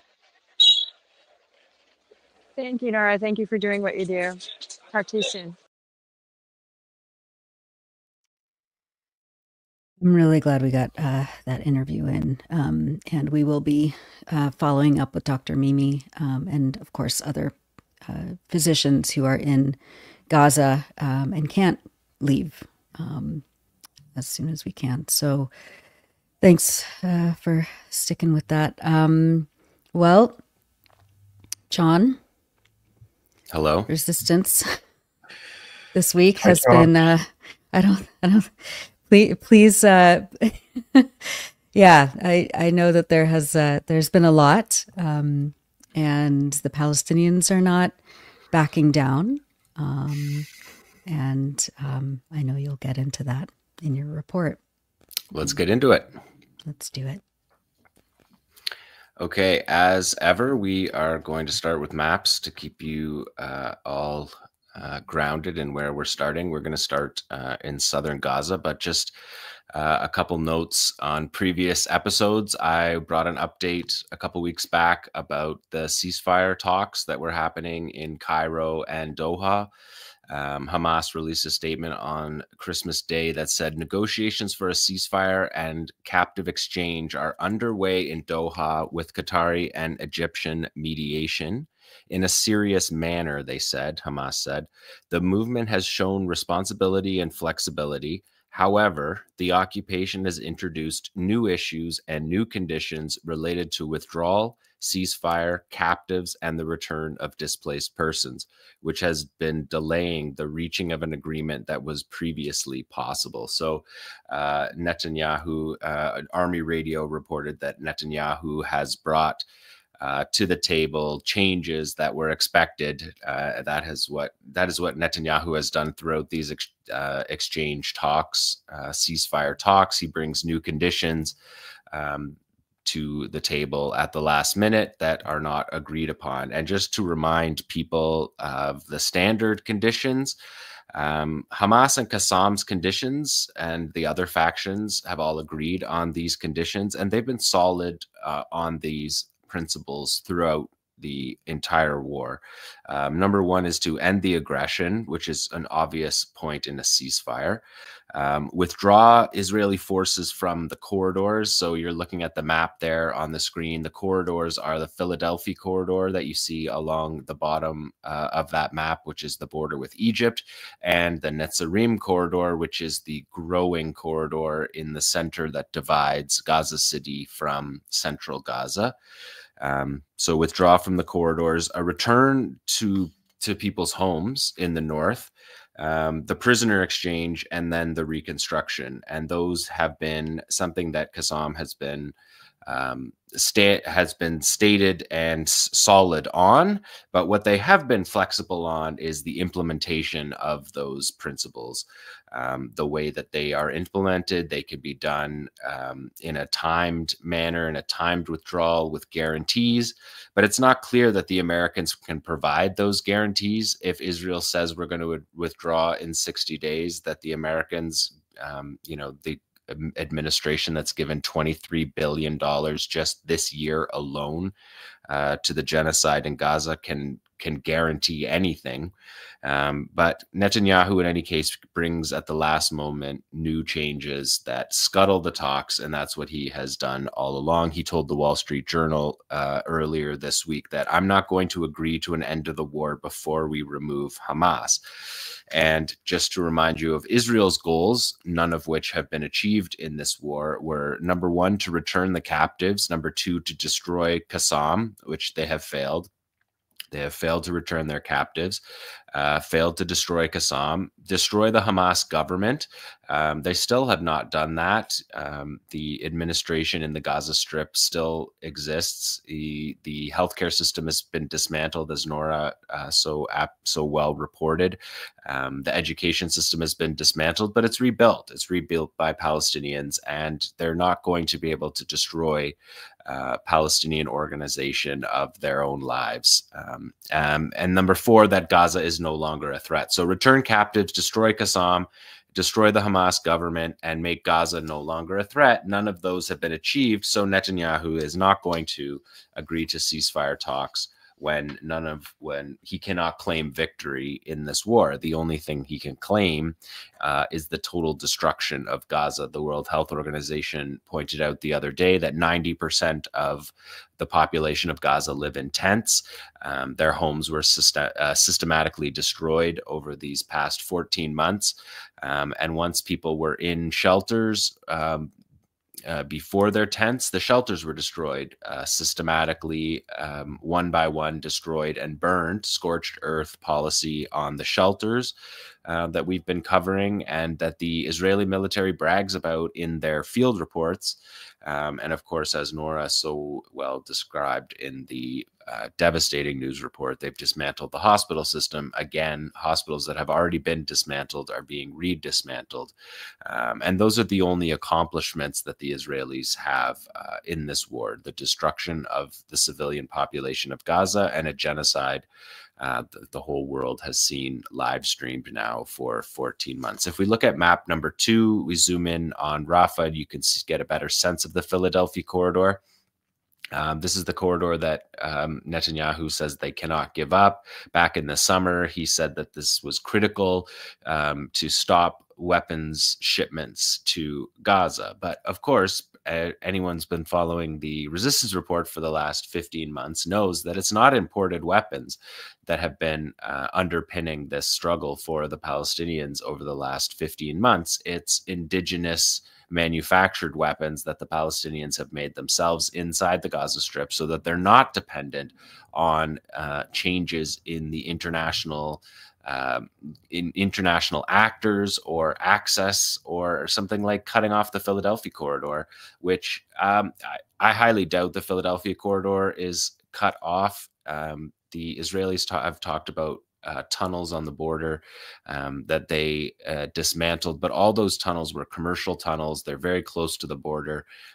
There's almost certainly deeper tunnels that they're not involved in anywhere in Gaza, into the deeper layer, the under layer of the tunnels where the fighters are, where their captives are. They haven't gone into any of those. And that has been the case for 14 months. Any tunnels that you hear the Israelis talking about are all within 15 meters of the surface. And we know that there's tunnels that go 4 and 5 times deeper than that. And that is why the 𝐤𝐿 brigades have been able to continue fighting. That's why Israel's unable to return any of their captives. And that is the same condition that's going on in the Philadelphia corridor. But this week, we're going to focus on Khan Yunis because, well, I'll just show you one more thing. On the coastline above Khan Yunis, that's where Mawasi is. Mawasi is the designated safe area that was hit with multiple drone strikes this week alone. Mawasi is a tiny piece of land. It's essentially sand dunes that used to be completely encircled by the Gush Katif settlement in that was on the coastline in front of Khan Yunis. So Palestinians, the Israelis say there's 1.9 million Palestinians in Mawasi in those conditions that Abubaker was talking about, right on the water in the middle of these damming storms that have been happening. And it's just a brutal situation for Palestinians. The first operation we're going to look at is number 3. There was a Qassam operation, another Zuari drone operation. You can see the fighters there checking the wire fidelity and setting up what is essentially a missile with wings, essentially a miniature cruise missile that's made, and you can see it with the prayer there sent off into the air. This is a Qassam built, obviously you could tell by the way it was put together, Qassam built Zuari explosive laden one-way attack drone, and the Qassam brigade said that on December 19th at 11:30 a.m. that they targeted the Magan military site with an Al-Zuari suicide drone. So that's what you're looking at. That's a rear base, Israeli military base on the other side of the border from Khan Yunis. And if we look at the next shot, you can see this is the first time that we've seen from inside Israel, Israeli civilian footage showing the Zuari drone in flight. And of course, we saw lots of that from Lebanon and also from Ansar Allah and the Yemeni armed forces from Yemen. But this is the first time we've seen drones over Palestine since October 7th, shot by Israeli civilians. And the Israeli military claims they shot that down. That drone, that hundreds of dollar drone, was shot down with an Apache attack helicopter. So again, you get the discrepancy between the weapons Israel's using and the ones that Palestinians are using, indigenously made to defend themselves. And we've moved up to the Netzarim corridor here with the map. I wanted to talk a little bit about this because last week I talked about how upsetting it was to redraw the maps. And I just want to be clear, and not that I was upset about it, but I don't want to overstate the fact that this does not have to be a permanent installation. And the things that the Israelis are building in the Netzarim corridor, it's expanding because of the destruction of all of Gaza. So to the north, you can see Zaytun neighborhood and Tel El-Hawa, and to the south, the Nusrat camp. The Israelis are calling the Netzarim corridor, they're now calling it the Be'eri corridor for Kibbutz Be'eri, which is on the other side of the border. It's called Netzarim corridor in our language because it's the name of what it used to be when there was the Netzarim settlement in the center of Gaza. That was a critical settlement to divide Gaza and effectively have the same purpose when there was Israeli settlements in Gaza as it serves now, to divide the strip in half and to allow the Israelis to attack from the north and from the south into the center of the camp. So there was a couple articles this week. If we look at the next map, there was an article in the in Haaretz about how this area had become a kill zone. And the line of contact, which is what I said was expanding, Maxwell updated the maps for us to show the expansion of the Netzarim corridor since the original maps we created early on in the war. But you can see by the this Haaretz map that went along with a brutal story that I'm not going to read from because it's just a litany of war crimes by the Israeli military. But the edges of the corridor are called the line of contact. That is the outer edge of the Netzarim corridor. And Haaretz talks about the line of contact, and they interview soldiers from the 252nd Division that refer to the line of contact as the line of dead bodies. It says, while Palestinians are officially prohibited from entering, the reality is more severe than a simple exclusion zone. It's, quote, military whitewashing, explains a senior officer in Division 252 who has served 3 rotations in Gaza. The division commander designated this area a kill zone, the senior officer said. Anyone who enters is shot. Recently discharged Division 252 officer describes the arbitrary nature of the boundary. For the division, the kill zone extends as far as a sniper can see, but the issue goes beyond geography. We're killing civilians there and then we're counting them as terrorists. The IDF spokesperson's unit casualty numbers have turned into a competition between units. If Division 99 kills 150, the next unit aims to kill 200. So this is just further proof from the Israeli military of what I've been describing to you for the last 14 months about the ridiculous nature of Israeli casualty figures of fighters, because they'll say we killed 200, we killed 250 fighters overnight. There's no indication that the Palestinian resistance is losing 250 fighters in a night.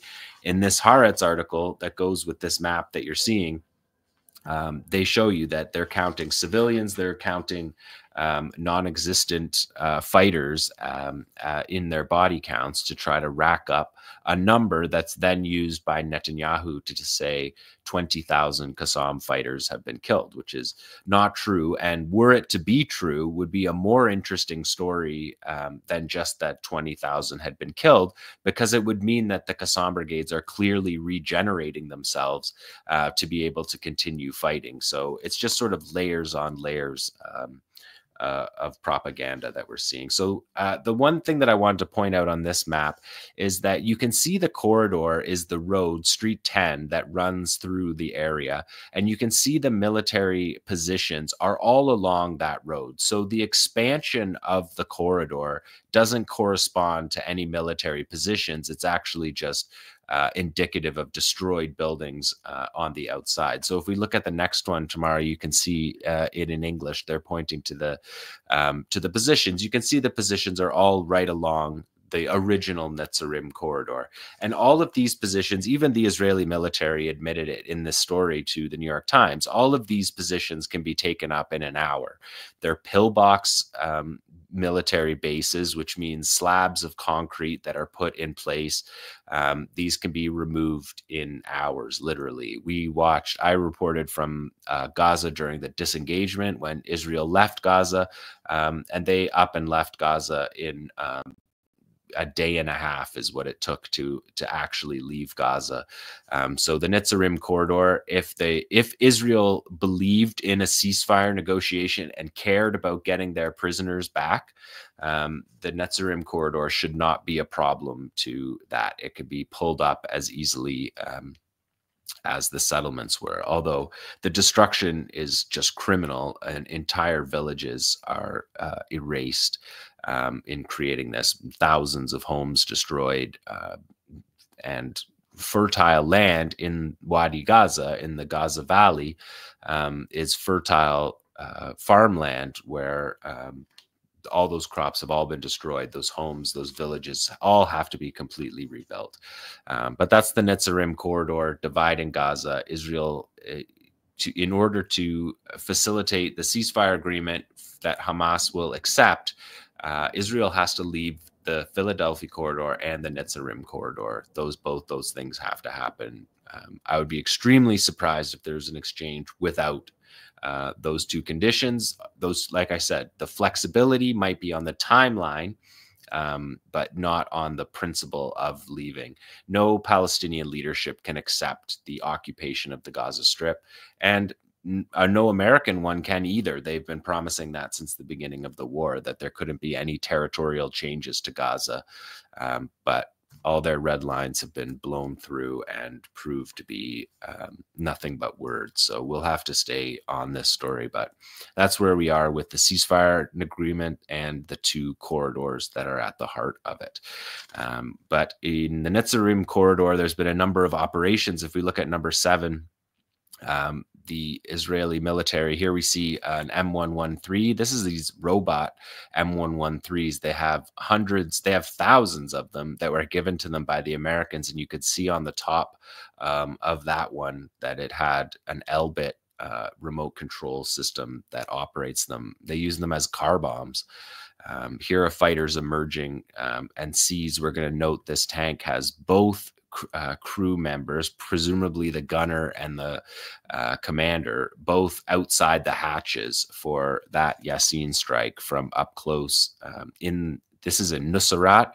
The Israelis attacked from the north. You can see there on the top of the M113, that is the remote control device that Elbit has retrofitted to make these into remote control bombs.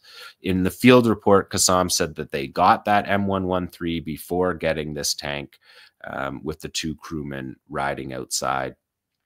Nuseirat hasn't been, I mean, you can see the destruction all around there. This is an area of the middle camps that Israel hasn't occupied militarily. They've destroyed it by shelling it, which you can clearly see there. They've destroyed it by shelling it and with airstrikes. And of course, if people remember back in the summer, there was a raid there to capture, for Israel to get 3 of their captives back when they carried out the Nuseirat massacre. 276 Palestinians were killed, 700 wounded in the operation to rescue 3, the only 3 Israeli captives that have been freed. So that is an operation that carries out from the Netzarim corridor, allowing the Israelis to move into the center and attack down. In order to attack Nuseirat without the Netzarim corridor, Israel would have to traverse the land across from the east, from the border to the east, which makes their troops much more susceptible to resistance attacks. So the Netzarim corridor, you're watching it there be used, and a number of casualties. The Israelis claim 2 casualties in the Netzarim corridor. They didn't say under the circumstances, but you could be pretty sure that you just watched them there, considering the 2 tank crew riding outside. Number 8, in the same operation, 𝐶AM was able to capture a drone. And I got a bunch of questions about these drones. These drones are just commercial drones. The one that you're looking at here, this is a Matrice drone. It's a G drone, Chinese company, but you can see it's holding an Israeli hand grenade. So this army with 500 fighter jets bombing constantly is dropping hand grenades from these, and you can see this device there. I translated it for you. It's got a grenade launcher on the actual drone. So they use these. Nora talks about them in the news report every day. Sometimes they have grenade launchers, sometimes they carry guns, sometimes they carry speakers that have crying babies or try to draw people out with voices to try to draw people out into the streets to be shot by these same drones. So 𝐶AM captured one. That was one of 8 captured drones since you last saw me. And again, just to point out, all these operations happened since you last saw me. We're still doing that. Number 9. The Netzarim corridor is daily the subject of artillery strikes by the Joint Operations Room. That's pointing out the headquarters of the infantry brigade that is positioned along the 99th, or that's part of the 99th Division. At the moment, the 99th Division is in the corridor. So the fighters have the ability to target consistently along this line, and their targeting gets more accurate the more they fire. And you can see in this video here by 𝐓𝐡𝐞 𝐄𝐿 that they are hitting with mortars the intended targets, and they're going to show, you're going to see after this mortar round, a military ambulance leaving from the infantry position along the base, and you can see it driving there along the bottom of the screen. It's identified there in the red. That's a military ambulance, and you can see it's driving with urgency after that operation. That's one of 12 operations by the Joint Operations Room targeting the 𝐓𝐡𝐞 corridor in the last week and a half since you saw us last. And number 10 is another one, a joint operation. A lot of these operations are joint operations. You can see 𝐓𝐡𝐞 𝐄𝐥𝐞𝐜 and the Al-Aqsa Martyrs Brigades of Fatah, who are aligned with the Palestinian Authority. And the commander of this operation says he critiques the Palestinian Authority's security cooperation in Jenin, and he says that the operation in Jenin by the Palestinian Authority is political suicide for the Palestinian national movement. So that's the Al-Aqsa Martyrs Brigades, Fatah aligned, critiquing their own party, and the operation in Jenin that is now 2 weeks old, and effectively a siege. You're seeing 107mm rocket artillery here. Again, we see the martyrs, previous martyrs pictured on the controller, just like we see in the West Bank, pictured on their guns or on their lockets. You see kids with martyrs on their lockets, because at this point in the war, everybody has been touched by death. And they all mark it. You could see on the wall of this operation as well, Fatih Shikaki, who is the founder of Islamic Jihad. So I just wanted to bring some news from the 𝐓𝐶𝐞 corridor. We don't get to do that every week, but this week we will do that. Now we'll head up north, where the vast majority of the operations have been taking place, of course. And focusing in on the north, Beit Lahia, Beit Hanun, Jabalia Camp, and Jabalia have been the focus of the operation. The main focus has been dividing Beit Hanun and Beit Lahia from the Jabalia Camp, which is Kamal Adwan is actually in Beit Lahia. They're calling it, the Israelis celebrated the sacking of Kamal Adwan Hospital, saying that it was the last Hamas bastion in Jabalia, which is, we're going to find out over the next weeks and months, is absolutely not true. It's a civilian hospital that was dismantled in the same way as all the 36 other hospitals that were dismantled. And it was a brutal week to be watching Israel do that, carrying out those atrocities. But that's the main point, is cutting off Beit Lahia, Beit Hanun from the Jabalia camp and Jabalia. All of that from Beit Lahia, Jabalia camp, Jabalia, and Gaza City, it's all one contiguous population. If you're driving, you don't know when you're leaving one area and entering the other. It's all an urban built up area that's all being targeted and destroyed. I'll bring Beit Hanun back in, so keep an eye on where Beit Hanun is in the upper east corner there, because that was the first place that the Israelis invaded, and they have now invaded again after Kamal Adwan Hospital. They're going for Beit Hanun. But let's look at number 21 here, and maybe I'll get Tamar to throw my Twitter up on the ticker, because you're going to need to go to my Twitter for these ones, because following the guidelines of the Twitter, of the YouTube community guidelines, which we follow diligently by blocking out, pixel masking the soldiers, as you can see here. This was a sniper operation, an Al-Ghul sniper operation west of Jabalia, west of the city of Jabalia. And this was one of 6 sniper operations and one of 60 operations that took place in the 10 days since you last saw me reporting the resistance report. Number 22 is another sniper operation. You can see the tank crew on top of their Namr troop carrier here, and you can see those 2 boxes. They look almost like fans. They might be speakers on the top. This Al-Ghul shot, you can actually watch, you can see the heat distortion of the round being fired, and it hits right on the triangle guy there, but it hits the box in front. But as I've shown you the size of the round, of the Al-Ghul round, and it goes clean through those. The Israelis admitted that a tank commander in the 401st Armored Brigade, 9th Battalion, was seriously wounded by sniper fire in northern Gaza. So that's what we are looking at in this case here. And number 23 is another one.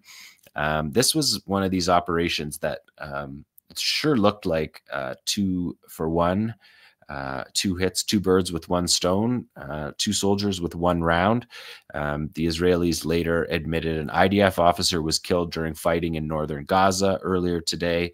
They named the slain soldier. He was a platoon commander in the multi-domain unit. That's their Ghost unit, special forces unit. And another soldier in the unit was seriously wounded in the same event.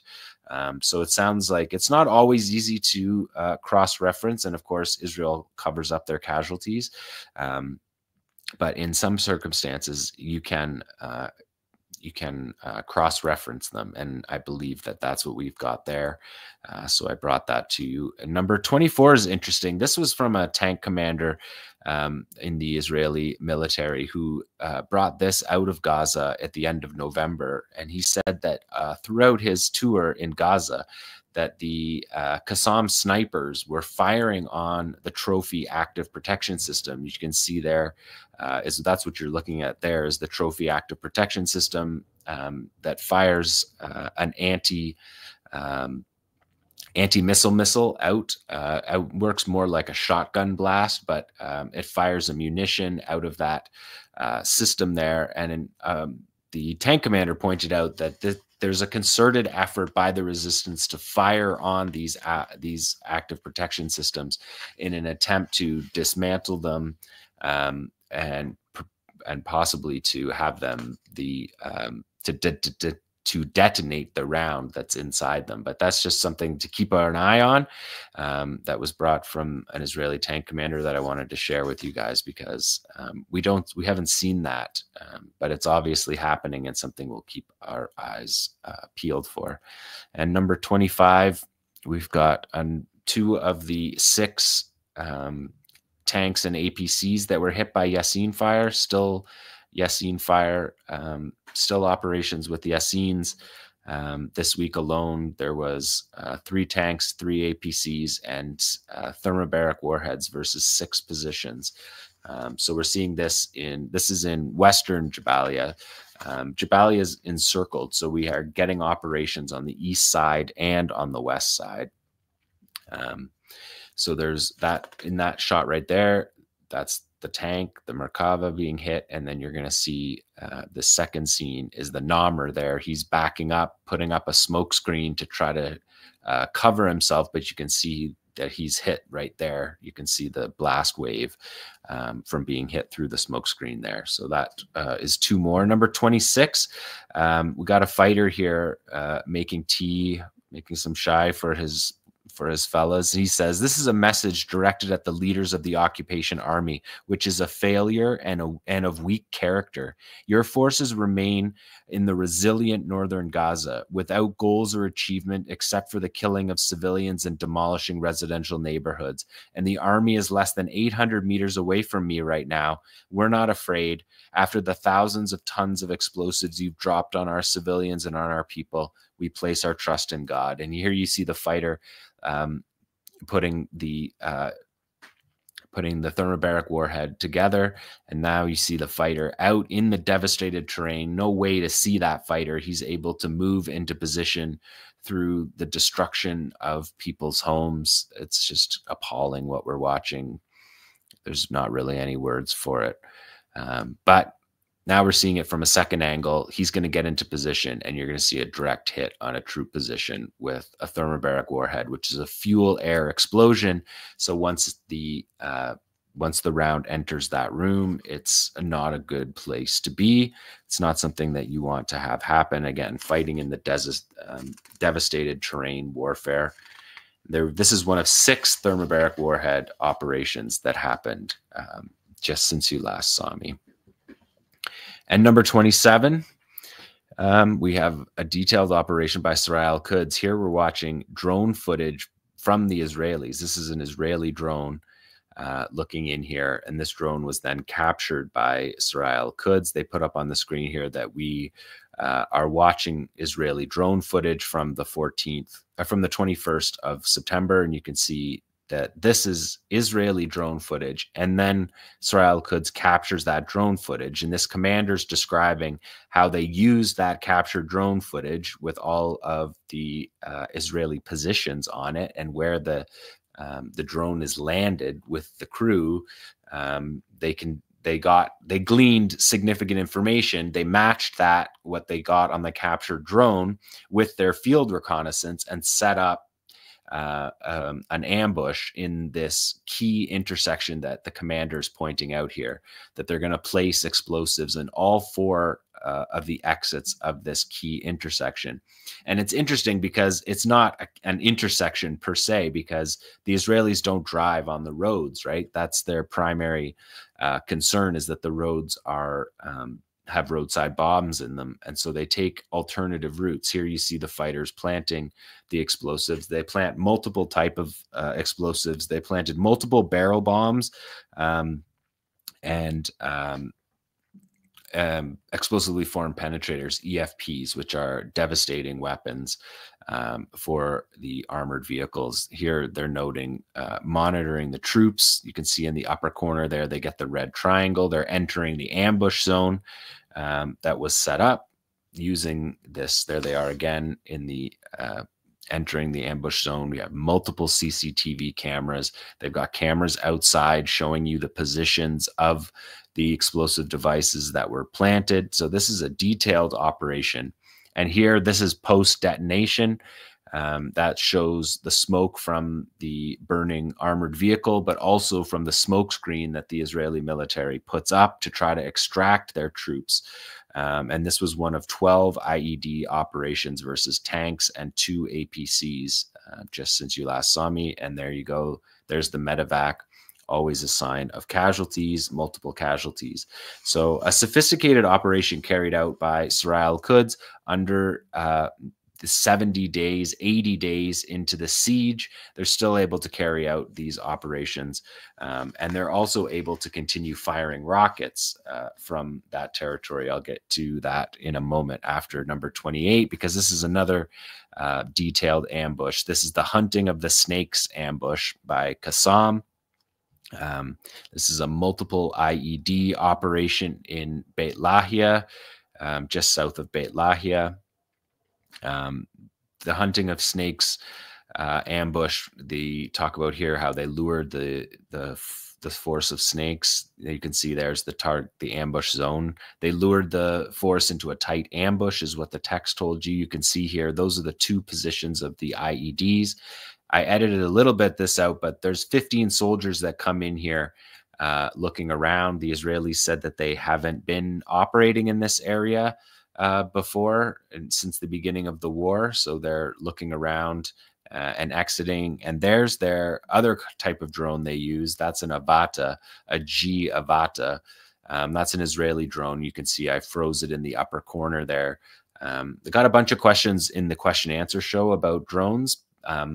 That's the most common drone that they use, and they're on a unit level. They're just in the soldiers' backpacks. You can see the soldiers up there up on the left side of the screen. So they're driving their drones from tens of feet, tens of meters away, and they use those drones. The Avatas have rotor covers on them, so they come inside and they'll case a house using it. And that's what we saw there. So those 2 Israeli soldiers are standing right in front of the IED. That's what they're pointing out. And the no video cuts. The explosion goes off, and these guys run for safety to take up outer positions. But 𝐓𝐡𝐞 points you to this picture: 2, 4, 6, 8, 10, 12 soldiers in this ambush zone that were hit. And the Israeli military only acknowledged 3 killed in this operation and several severely wounded. But they're showing you the detonating of the multiple devices on the one side and on the other. And then they posted this. I blurred out the soldiers' faces. I don't know why we have to do that. I don't think we should have to do that. The Israeli military put their faces out, but 𝐓𝐡𝐞 took from the IDF website their 3 faces and then put question marks and basically said the enemy hides its true losses. Question mark. Where's the others? We saw the 14 of them standing there side by side. 𝐓𝐡𝐞 says, due to the security situation, full details of the operation are not disclosed at the moment, but more will come soon. So that was a detailed operation that the Israelis themselves admitted to falling into. They said, Army radio report from the IDF said that the attacking force entered an alley where the first IED exploded on the soldiers. 3 soldiers fell from this IED, and another soldier was seriously wounded. A short time later, another force arrived in the area, and the second bomb exploded. There were no casualties from this bomb, is what they said, even though we saw clearly both of the units arrived at the same time or run right after each other. So you do get these kernels of truth, but this is where 𝐐𝐤𝐿 is saying, where's the rest of the casualties? And Abu Ubaidah on that same day of this operation said, the heroism of our 𝐶𝐤𝐿 fighters and the performance on the northern front of the Gaza Strip serves as an inspiring model for all free people of the world. The enemy conceals its true losses and the dire condition of its soldiers in the north to preserve the image of its army and to preserve its morale. The genocide and ethnic cleansing in northern Gaza is to target innocent civilians, to cover up the scandals and failures of the Zionist army. The fate of some army captives is tied to the occupation's advance by hundreds of meters in certain areas under attack. So that was Abu Ubaidah. And I wanted to just bring you, this was over the last 36 hours, the Israeli military pulled the Nahal Brigade off the Philadelphia corridor, replaced them, and moved them up to begin an operation in Beit Hanun. And the Palestinian resistance greeted that operation by firing 5 rocket barrages, 1 deep into Israel that required 3 Iron Dome interceptions, and the others were rocket barrages on the border and the troops that were amassing on the border to carry out this Beit Hanun operation. So an area that Israel believed that they had operational control over 13 and a half months ago, they're coming back to after 80-day siege of the north. And they're immediately greeted by rockets, both at their troops and behind their lines into their population centers, so that the whole country of Israel can watch their Iron Dome interceptors. These are messages, statements by the Palestinians that say that we're still here, we're still able to fire rockets, and the Israeli military communications always have shock. Their correspondents are shocked that they're still able to fire. I just wanted to bring a couple operations from the West Bank too while we are here with the resistance report. This first operation is in Tubas, showing off their makeshift IEDs. Syria 𝐓𝐡𝐞 Tubas Battalion. These operations are all in Al-Farah camp, which is just south of Tubas, just center of resistance in the northern West Bank. D9 bulldozers in multiple. 2 D9 bulldozers we're watching get hit by those IEDs in Al-Farah camp. This is the second one. You can see it move right over top of the planted device. Many of these devices are planted because Israel punitively ripped up all the roads and all the water lines to punish Palestinians. If we look at 36, we get the same thing. This is Syria's Tulkarm Brigade. These operations take place in the Tulkarm camp. This is 3 IEDs versus 3 D9 armored bulldozers. And again, these bulldozers are in short supply. One of the reasons why Israel wasn't able to carry out their operations in Lebanon is because they were held back. They weren't able to get through the first defensive lines of Hezbollah, and the need for these bulldozers was put on display in that situation. And they're complaining that the Americans aren't giving them their shipment of D9 armored bulldozers. It's unclear if that's actually the case or if the delay is if the delay is mechanical or human rights related, because there's been no real holdback of weapons at any point in this war by the American government. As I said, $23 billion has been given to the Israelis to fight this war in weaponry. And a couple quick points from Yemen in the resistance report this week. We saw number 40 here is a pair of Palestine 2 ballistic missiles being fired. People may remember this one. We showed it earlier in the war. It's the one with the 𝐄𝐥𝐿 nose cone. It's a nice touch. But this is a missile with a 2,200 kilometer range that were launched. They've been launched daily over the last week or 10 days, launched at Israel. And we can look on the, after we see these from a different angles, they're showing these launches from a different angles. The impressive ballistic missiles that set off alarms in Israel had millions of Israelis running to the shelters every night for about the last 10 days.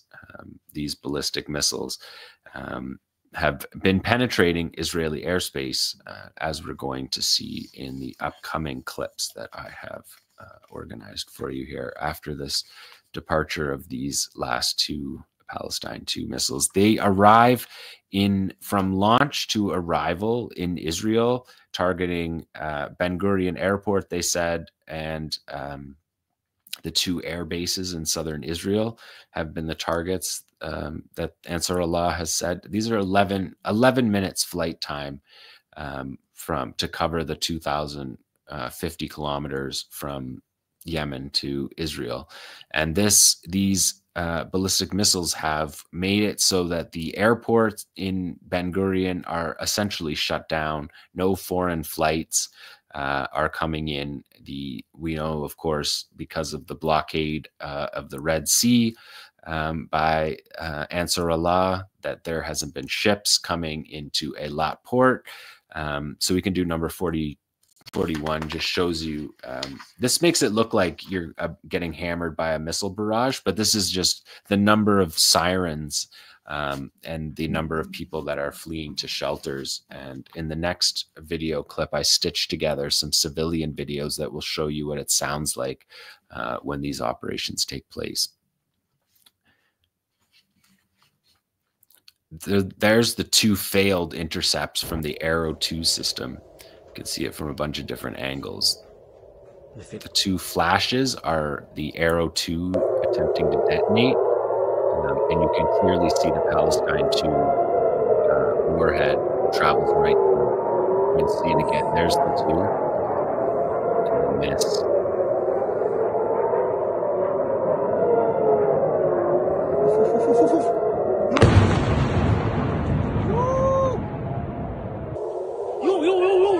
Here you see it again. There's the 2 arrows missing, and then here again you'll see the two arrows trying to get it.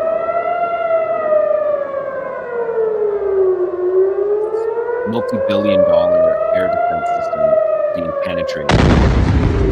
Pretty spectacular. And this one's even more obvious. So that was a clear test of the failure of the Arrow 2 and Arrow 3 system.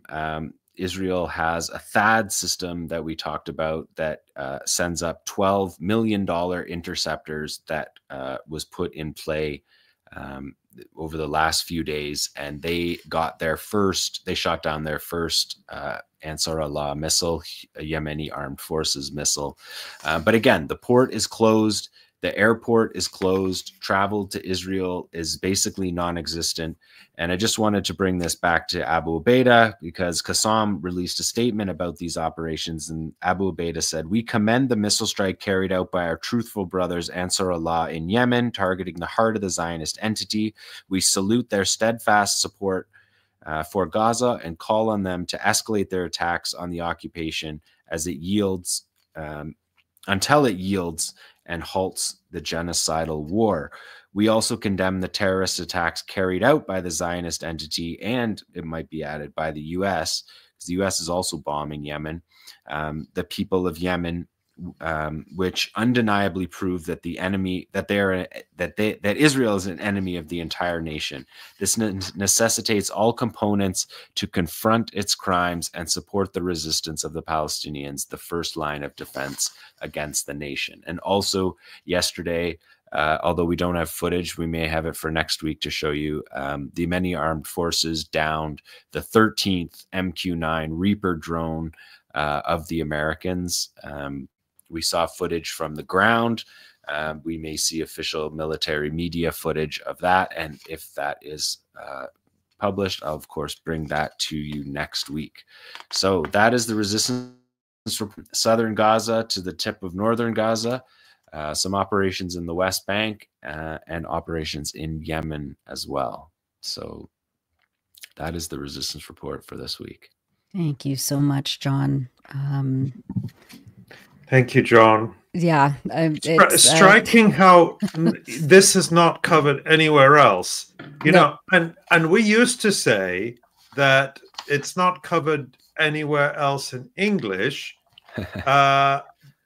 But you can watch this kind of reportage and analysis, of course, not Jon's analysis, which is unique in itself, on Arabic language media like Al Jazeera. Of course, you still can, but it's notable how much less focus there is on Palestine and on the resistance on Al Jazeera Arabic, for example, as the focus has shifted elsewhere.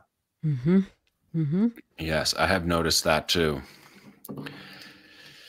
Yeah, it's so we're very grateful. We are, yeah. It just shows how important it is that we bring the resistance report every week, because it is really, you know, I mean, we can't say it enough. This is a full spectrum genocide and war, and it also is incredibly important to point out that Palestinians are not surrendering, that their capabilities have not been diminished, that they keep coming up with ingenious ways to defend themselves and to create objects that defend themselves. And yeah, and it is, there is a reason why most media won't cover that. So yeah, thanks, Jon, as always. Yeah, I mean, I think it's a critically important part of the story to cover, because they're continuing to fight every single day. There's operations every single day. There's not a day off. And Israel claims victory by sacking and burning hospitals and arresting doctors. We're not seeing Qassam fighters laying down their weapons. That hasn't been seen in 15 months of this war. What we see is wounded patients being dragged down the street, a destroyed street in their hospital beds. That's what Israel claims victory over. And even the headlines in the Israeli media were extraordinary. You know, and just like I think it was the Times of Israel had a headline that Israel completes assault on Kamal Adwan Hospital. Like, it was such an achievement. Yeah, they're 13. They're Flotilla 13. Their best highest trained special forces carried out the operation. So they brag about that it's their special forces unit carrying it out. The last bastion of Hamas in Jabalia.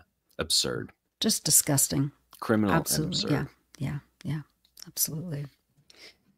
Well, we have just a quick discussion that we wanted to have before we wrap. Ali, do you want to introduce our discussion topic, which is also, you know, this is what the media is focusing on right now. Syria, they're congratulating themselves, the Western powers and the corporate media, of installing this very friendly, very reasonable, very rational. They're calling him a president.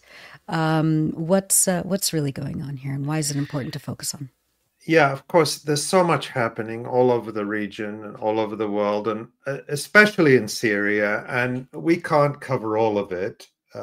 We would need to go from a 3-hour live stream to maybe a 6-hour live stream to do that. And I know some of you would like that, but I'm not sure we could manage it. But we are going to cover the aspects that are relevant, directly relevant to the question of Palestine and the confrontation with Israel. And this is certainly one of them that caught my attention and the attention of many other people this week. And it involves Maher Marwan, who has been appointed by Abu Muhammad al-Jolani, aka Ahmed al-Shara, as the so-called governor of Damascus. And it caused a lot of controversy because of the comments he made that were very friendly to Israel. And these comments were in an interview with NPR, National Public Radio, the US government-backed public radio network in the United States. And we're actually going to play some of the radio report of this interview. It's a segment of just under 2 minutes from a report that is just over 3 minutes. But I think it's important to hear it for ourselves before we comment on it. So let's run this report, which was broadcast by NPR, National Public Radio, on December 26th. 3 weeks since rebel factions toppled the Assad regime, now the new government wants to get Syria back on the international radar. Part of that is making its position clear on its next-door neighbor, Israel. The governor of Damascus, who is directly appointed by the president, is the latest to explain that position. NPR's Hadil Al-Shalchi met with him and brings us this report.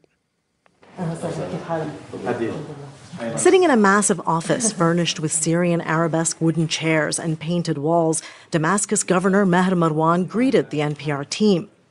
Wearing a suit and tie, he only shook hands with the male members of the group. NPR sat down for a wide-ranging interview with the governor in which he emphasized his position on Israel. The governor said it was understandable that Israel was concerned when the new Syrian government took power because of certain, quote, factions. ممكن في الفترات الأخيرة ممكن هي شعرت بالخوف فتقدمت قليلا قصفت قليلا إلى آخره. Israel may have felt fear, Marwan said, so it advanced a little, bombed a little, etc. Israel has been striking strategic military installations in Syria since the regime fell and seized parts of the Golan Heights, stoking fears of annexation. And yet, Marwan said this fear was, quote, natural, and that as a representative of the capital Damascus and of the political point of view of President Ahmed al-Shara and the foreign ministry, he has a message. ليس هناك أي خوف تجاه إسرائيل ليست مشكلتنا مع إسرائيل. We have no fear towards Israel and our problem is not with Israel, he said. ولا نريد أن نعبث ما يهدد أمن إسرائيل أو يهدد أمن أي دولة. And we don't want to meddle in anything that will threaten Israel's security or any other country's security, Marwan added. He made no reference to Palestinians or the war in Gaza. This is a line in keeping with the new Syrian government. Shara has previously said that he does not want conflict with Israel.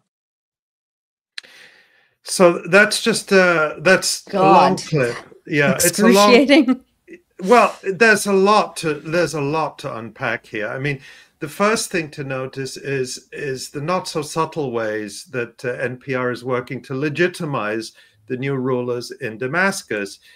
And for years, they have referred to the Syrian government headed by President Bashar al-Assad as a regime, or as the Assad regime, which you even heard in that report. Yeah. Now, all of a sudden, they're referring to this new group, this US-backed group, as the Syrian government. So we've gone from regime to government. And we know that these are propaganda terms. Regime sounds scary and bad, whereas government sounds really normal. So it's about normalizing it. The other extraordinary thing, which I have not seen any other media network do, although I can't claim to have done a comprehensive survey, but it stood out to me, is they're referring to Jolani, aka Ahmed al-Shara, as the president of Syria. The president. President is an official constitutional role. There has been no constitutional process to make Jolani president of Syria. And even the New York Times is referring to him as the de facto leader of Syria, not the president of Syria. And in fact, in his latest interview over the weekend with Al-Arabiya, the Saudi government-backed satellite channel. Jolani even says, he says, oh, it might take us 4 years to hold elections in Syria. That's, of course, if they ever happen at all. And so these people, I mean, Maher Marwan was part of the so-called Salvation Government in Idlib, a member of this, of HTS, 𝐓𝐡𝐞 𝐄𝐥𝐜 𝐈𝐧𝐭𝐫𝐨𝐧𝐢𝐜, which is the repackaged Al-Qaeda offshoot, or Al-Qaeda in Syria rebranded. And of course, Jolani, this is unbelievable to me. I mean, we say it and I still can't believe it. He is the former deputy head of ISIS, the former deputy head of ISIS, and the former head of Al-Qaeda in Syria. And we're being told now that he is the president of Syria without any constitutional process whatsoever by US government radio NPR. It's just really the propaganda is unbelievable, and you have to work hard not to see it. You really have to put on all your blinders and pretend as hard as you can not to see what is going on, and to continue to play along with this masquerade that what happened was some kind of organic, and I'm referring specifically to the last few weeks. What we can talk about what happened in previous years, but in the last few weeks, that this was some organic uprising. But really, let's talk about what caught so many people's attention, which is what Marwan said about Israel. And you heard it for yourself. We're not hostile. He says we want peace and security for them. We want peace and security, and we want the U.S. to facilitate peace and cordial and better relations with Israel. And how he actually justifies Israel's massive attack, the biggest air campaign ever launched against Syria and ever launched in the history of the Israeli Air Force, has been on Syria since the toppling of the government of President Assad and its replacement with these US-backed militia groups. And he justifies it. He says, oh, maybe he was a little bit afraid. And he also justifies Israel's occupation of additional Syrian territory by saying, oh, maybe they were a little afraid and they advanced a bit. I mean, not even the New York Times puts that much spin on Israel's aggression as the so-called governor of Damascus. Extraordinary. And because this caught so much attention and flack and criticism in the Arab world, I don't know if Marwan thought that maybe only people in the United States are going to hear his interview with NPR. He tried to backpedal, and he put out a video that was shared widely, and we can actually watch that. It's about 40 seconds long. It's in Arabic, but I will give a translation afterwards. And I'm providing the video in Arabic because I want people, there's lots of Arabic speakers who watch this live stream, to know that we are reporting things accurately. So let's run that. أن نوضح مقصدي الذي ظهر عبر أثير إحدى الإذاعات الأمريكية. كوني محافظا لدمشق، لم أتطرق أبدا عن السلام مع إسرائيل، وليس ذلك من صلاحياتي إطلاقا. هناك وزارة خارجية وهناك قيادة. كان سياق كلامي يصب في التعايش السلمي الأهلي المحلي. سياق الحديث الذي بقي حوالي الساعة كان يصب عن تعب الشعب السوري في سنوات الثورة، وأنه بحاجة إلى سلام داخلي ولا يريد الحروب الخارجية. من الممكن أن يكون التعبير لدي ناقصا، ولكن الله هو الرقيب على ما قلت وما نويت. شكرا لكم. So that video is of him that he posted, but that video, I got it from a Twitter account called Sources Credible, which does fact checking, and they put it side by side with his original comments in Arabic that were played by NPR, and that's the rest of that video. But since we already heard that, we won't play that. But what he said is, it is my duty to clarify the intent of what appeared on the airwaves of one of the American radio stations. As the governor of Damascus, I never mentioned peace with Israel, and that is not my authority at all. There is a foreign ministry and there is a leadership. The context of the talk was about peaceful local coexistence. The context of the talk, which lasted about an hour, was about the fatigue of the Syrian people in the years of the revolution, and that they need internal peace and do not want external wars. It is possible that my expression was lacking, but God is the watchman over what I said and what I intended. And that's just as that account, Sources Credible, labels it a lie, because he clearly said in his interview on NPR, he hasn't denied he hasn't said, oh, they made up the audio or anything. No, that was his voice saying clearly that Israel has nothing to fear. We want good relations, and justifying its attacks. And all of this comes as just in recent hours, the local media reporting that Israeli occupation forces stormed the city of 𝐓𝐡𝐞. This is a major town between the Golan Heights, the Israeli-occupied Golan Heights, and Damascus, and it is surrounding government buildings and expelling employees from their offices. So even after that interview, Israel continues to advance in Syria. And this is all being whitewashed by soft-voiced liberal media like NPR, which has an obvious leaning to towards the Democratic Party and the sort of liberal trend in American politics. Extraordinary stuff.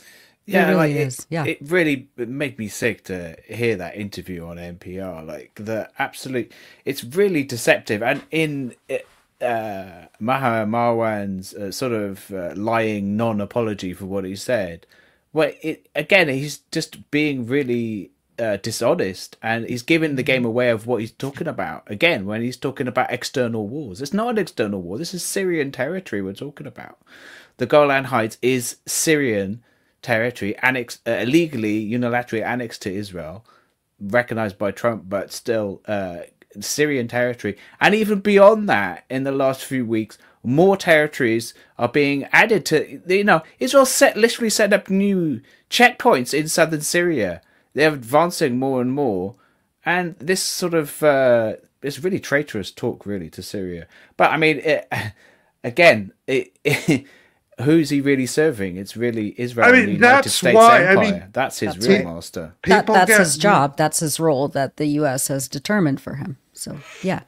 People get mad at us when we say it, but the United States, the Barack Obama administration, didn't the CIA didn't run Operation Timber Sycamore to channel billions of dollars to an insurgency in Syria, along with Qatar, along with Turkey, along with the Saudis, along with other Gulf regimes, along with all the Europeans.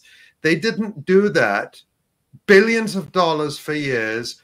They didn't do it for Syrian human rights and freedom. We haven't heard any calls for elections now. Jolani just said no elections for 4 years. It might take us years to write a constitution. In the meantime, he's installing his family members and senior members of Hayat Tahrir al-Sham, aka Al-Qaeda, in top positions in Syria. Nobody has any say. So democracy and freedom was never part of it, and certainly not resisting Israel. Because when you resist Israel, you get the Hamas treatment, you get the Hezbollah treatment, you get the Tony Greenstein treatment, you get the Asa Winstanley treatment, you get the Ali Abu treatment when it comes to Germany. In other words, I'm not saying we're part of that resistance. I'm saying that the resistance gets the treatment of being treated as #1 enemy of the West and the Arab regimes who are supported by the West, and anyone who speaks out in support of even the right to resist, not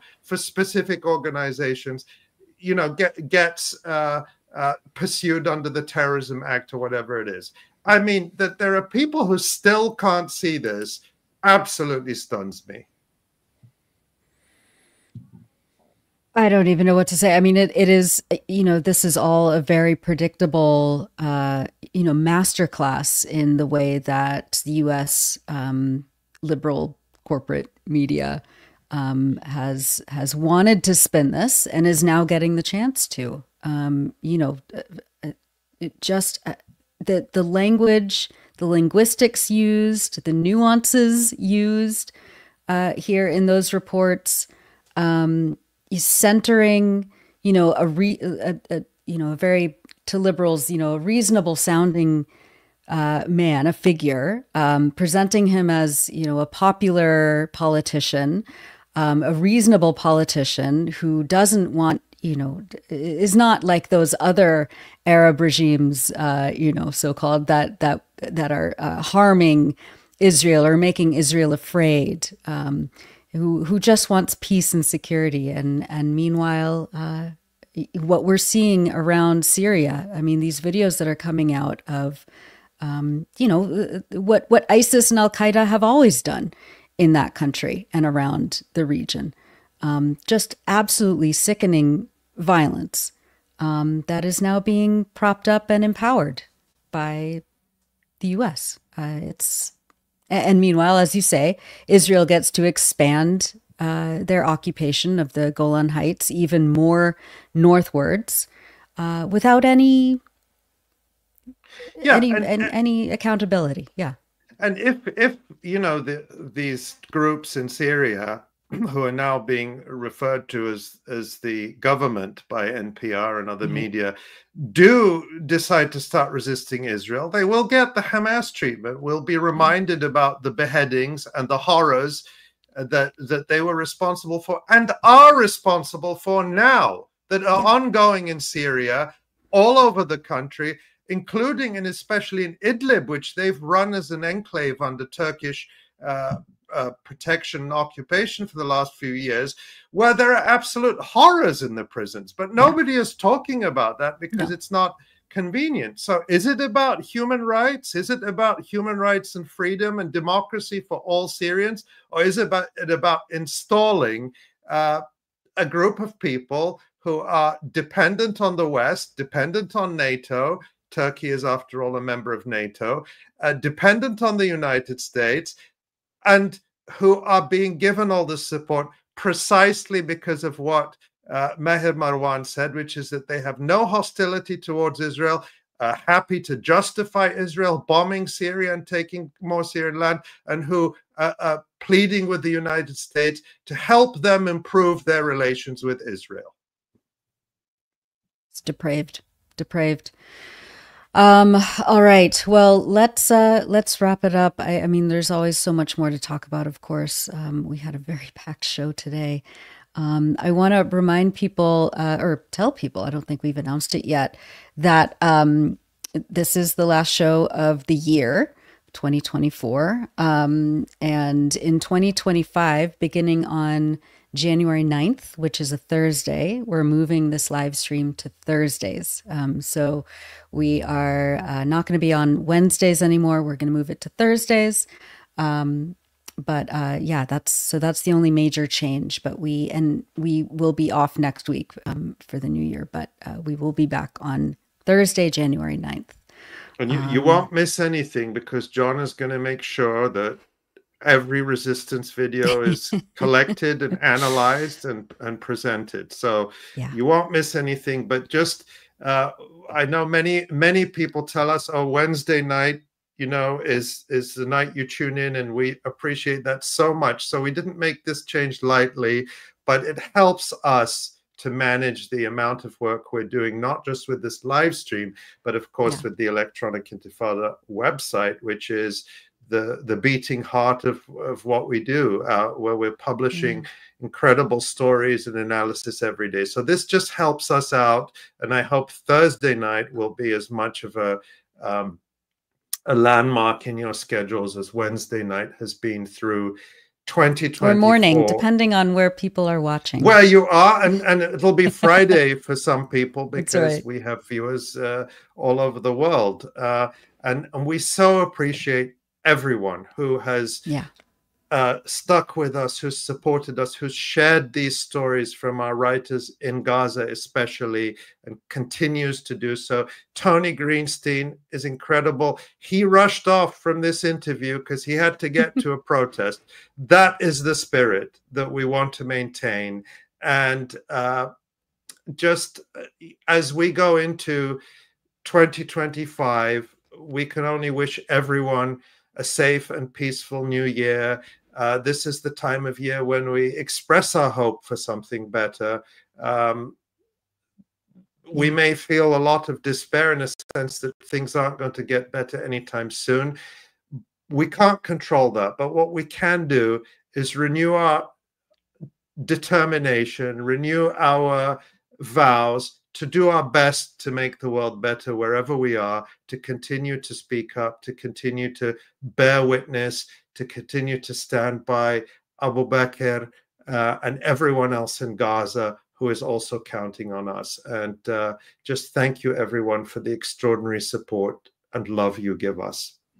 Yeah, indeed. Thank you, everyone. And may 2025 bring liberation and justice and safety for Palestine. With that, I just want to say again, thank you. Please go to electronicintifada.net to read our new features, our analyses. We have a great op-ed that I helped edit this week by students and faculty at MIT who are going to great lengths to try and get the administration to stop these incredibly disturbing research contracts with the Israeli military, especially with their drone program. So read that. Of course, read our incredible features by our writers in Gaza. Just unbelievable stories that are coming out right now that we are honored and privileged to publish. We have a lot of news reports from our staff editors. So much more. Fida El-Kedra's feature about Dr. Hussam Abu Safiya, of course, is a must-read. Thank you, of course, to Tamara Nassar behind the scenes for directing and producing, to Maureen Claire Murphy, our senior editor, Michael Brown for fact-checking, Ellie Gerzon for social media, everyone at the Electronic Intifada, all of our staff and contributors, on behalf of myself and Asa and Ali and John and Tamara, thank you all, and we'll see you January 9th. Please be safe. Thanks.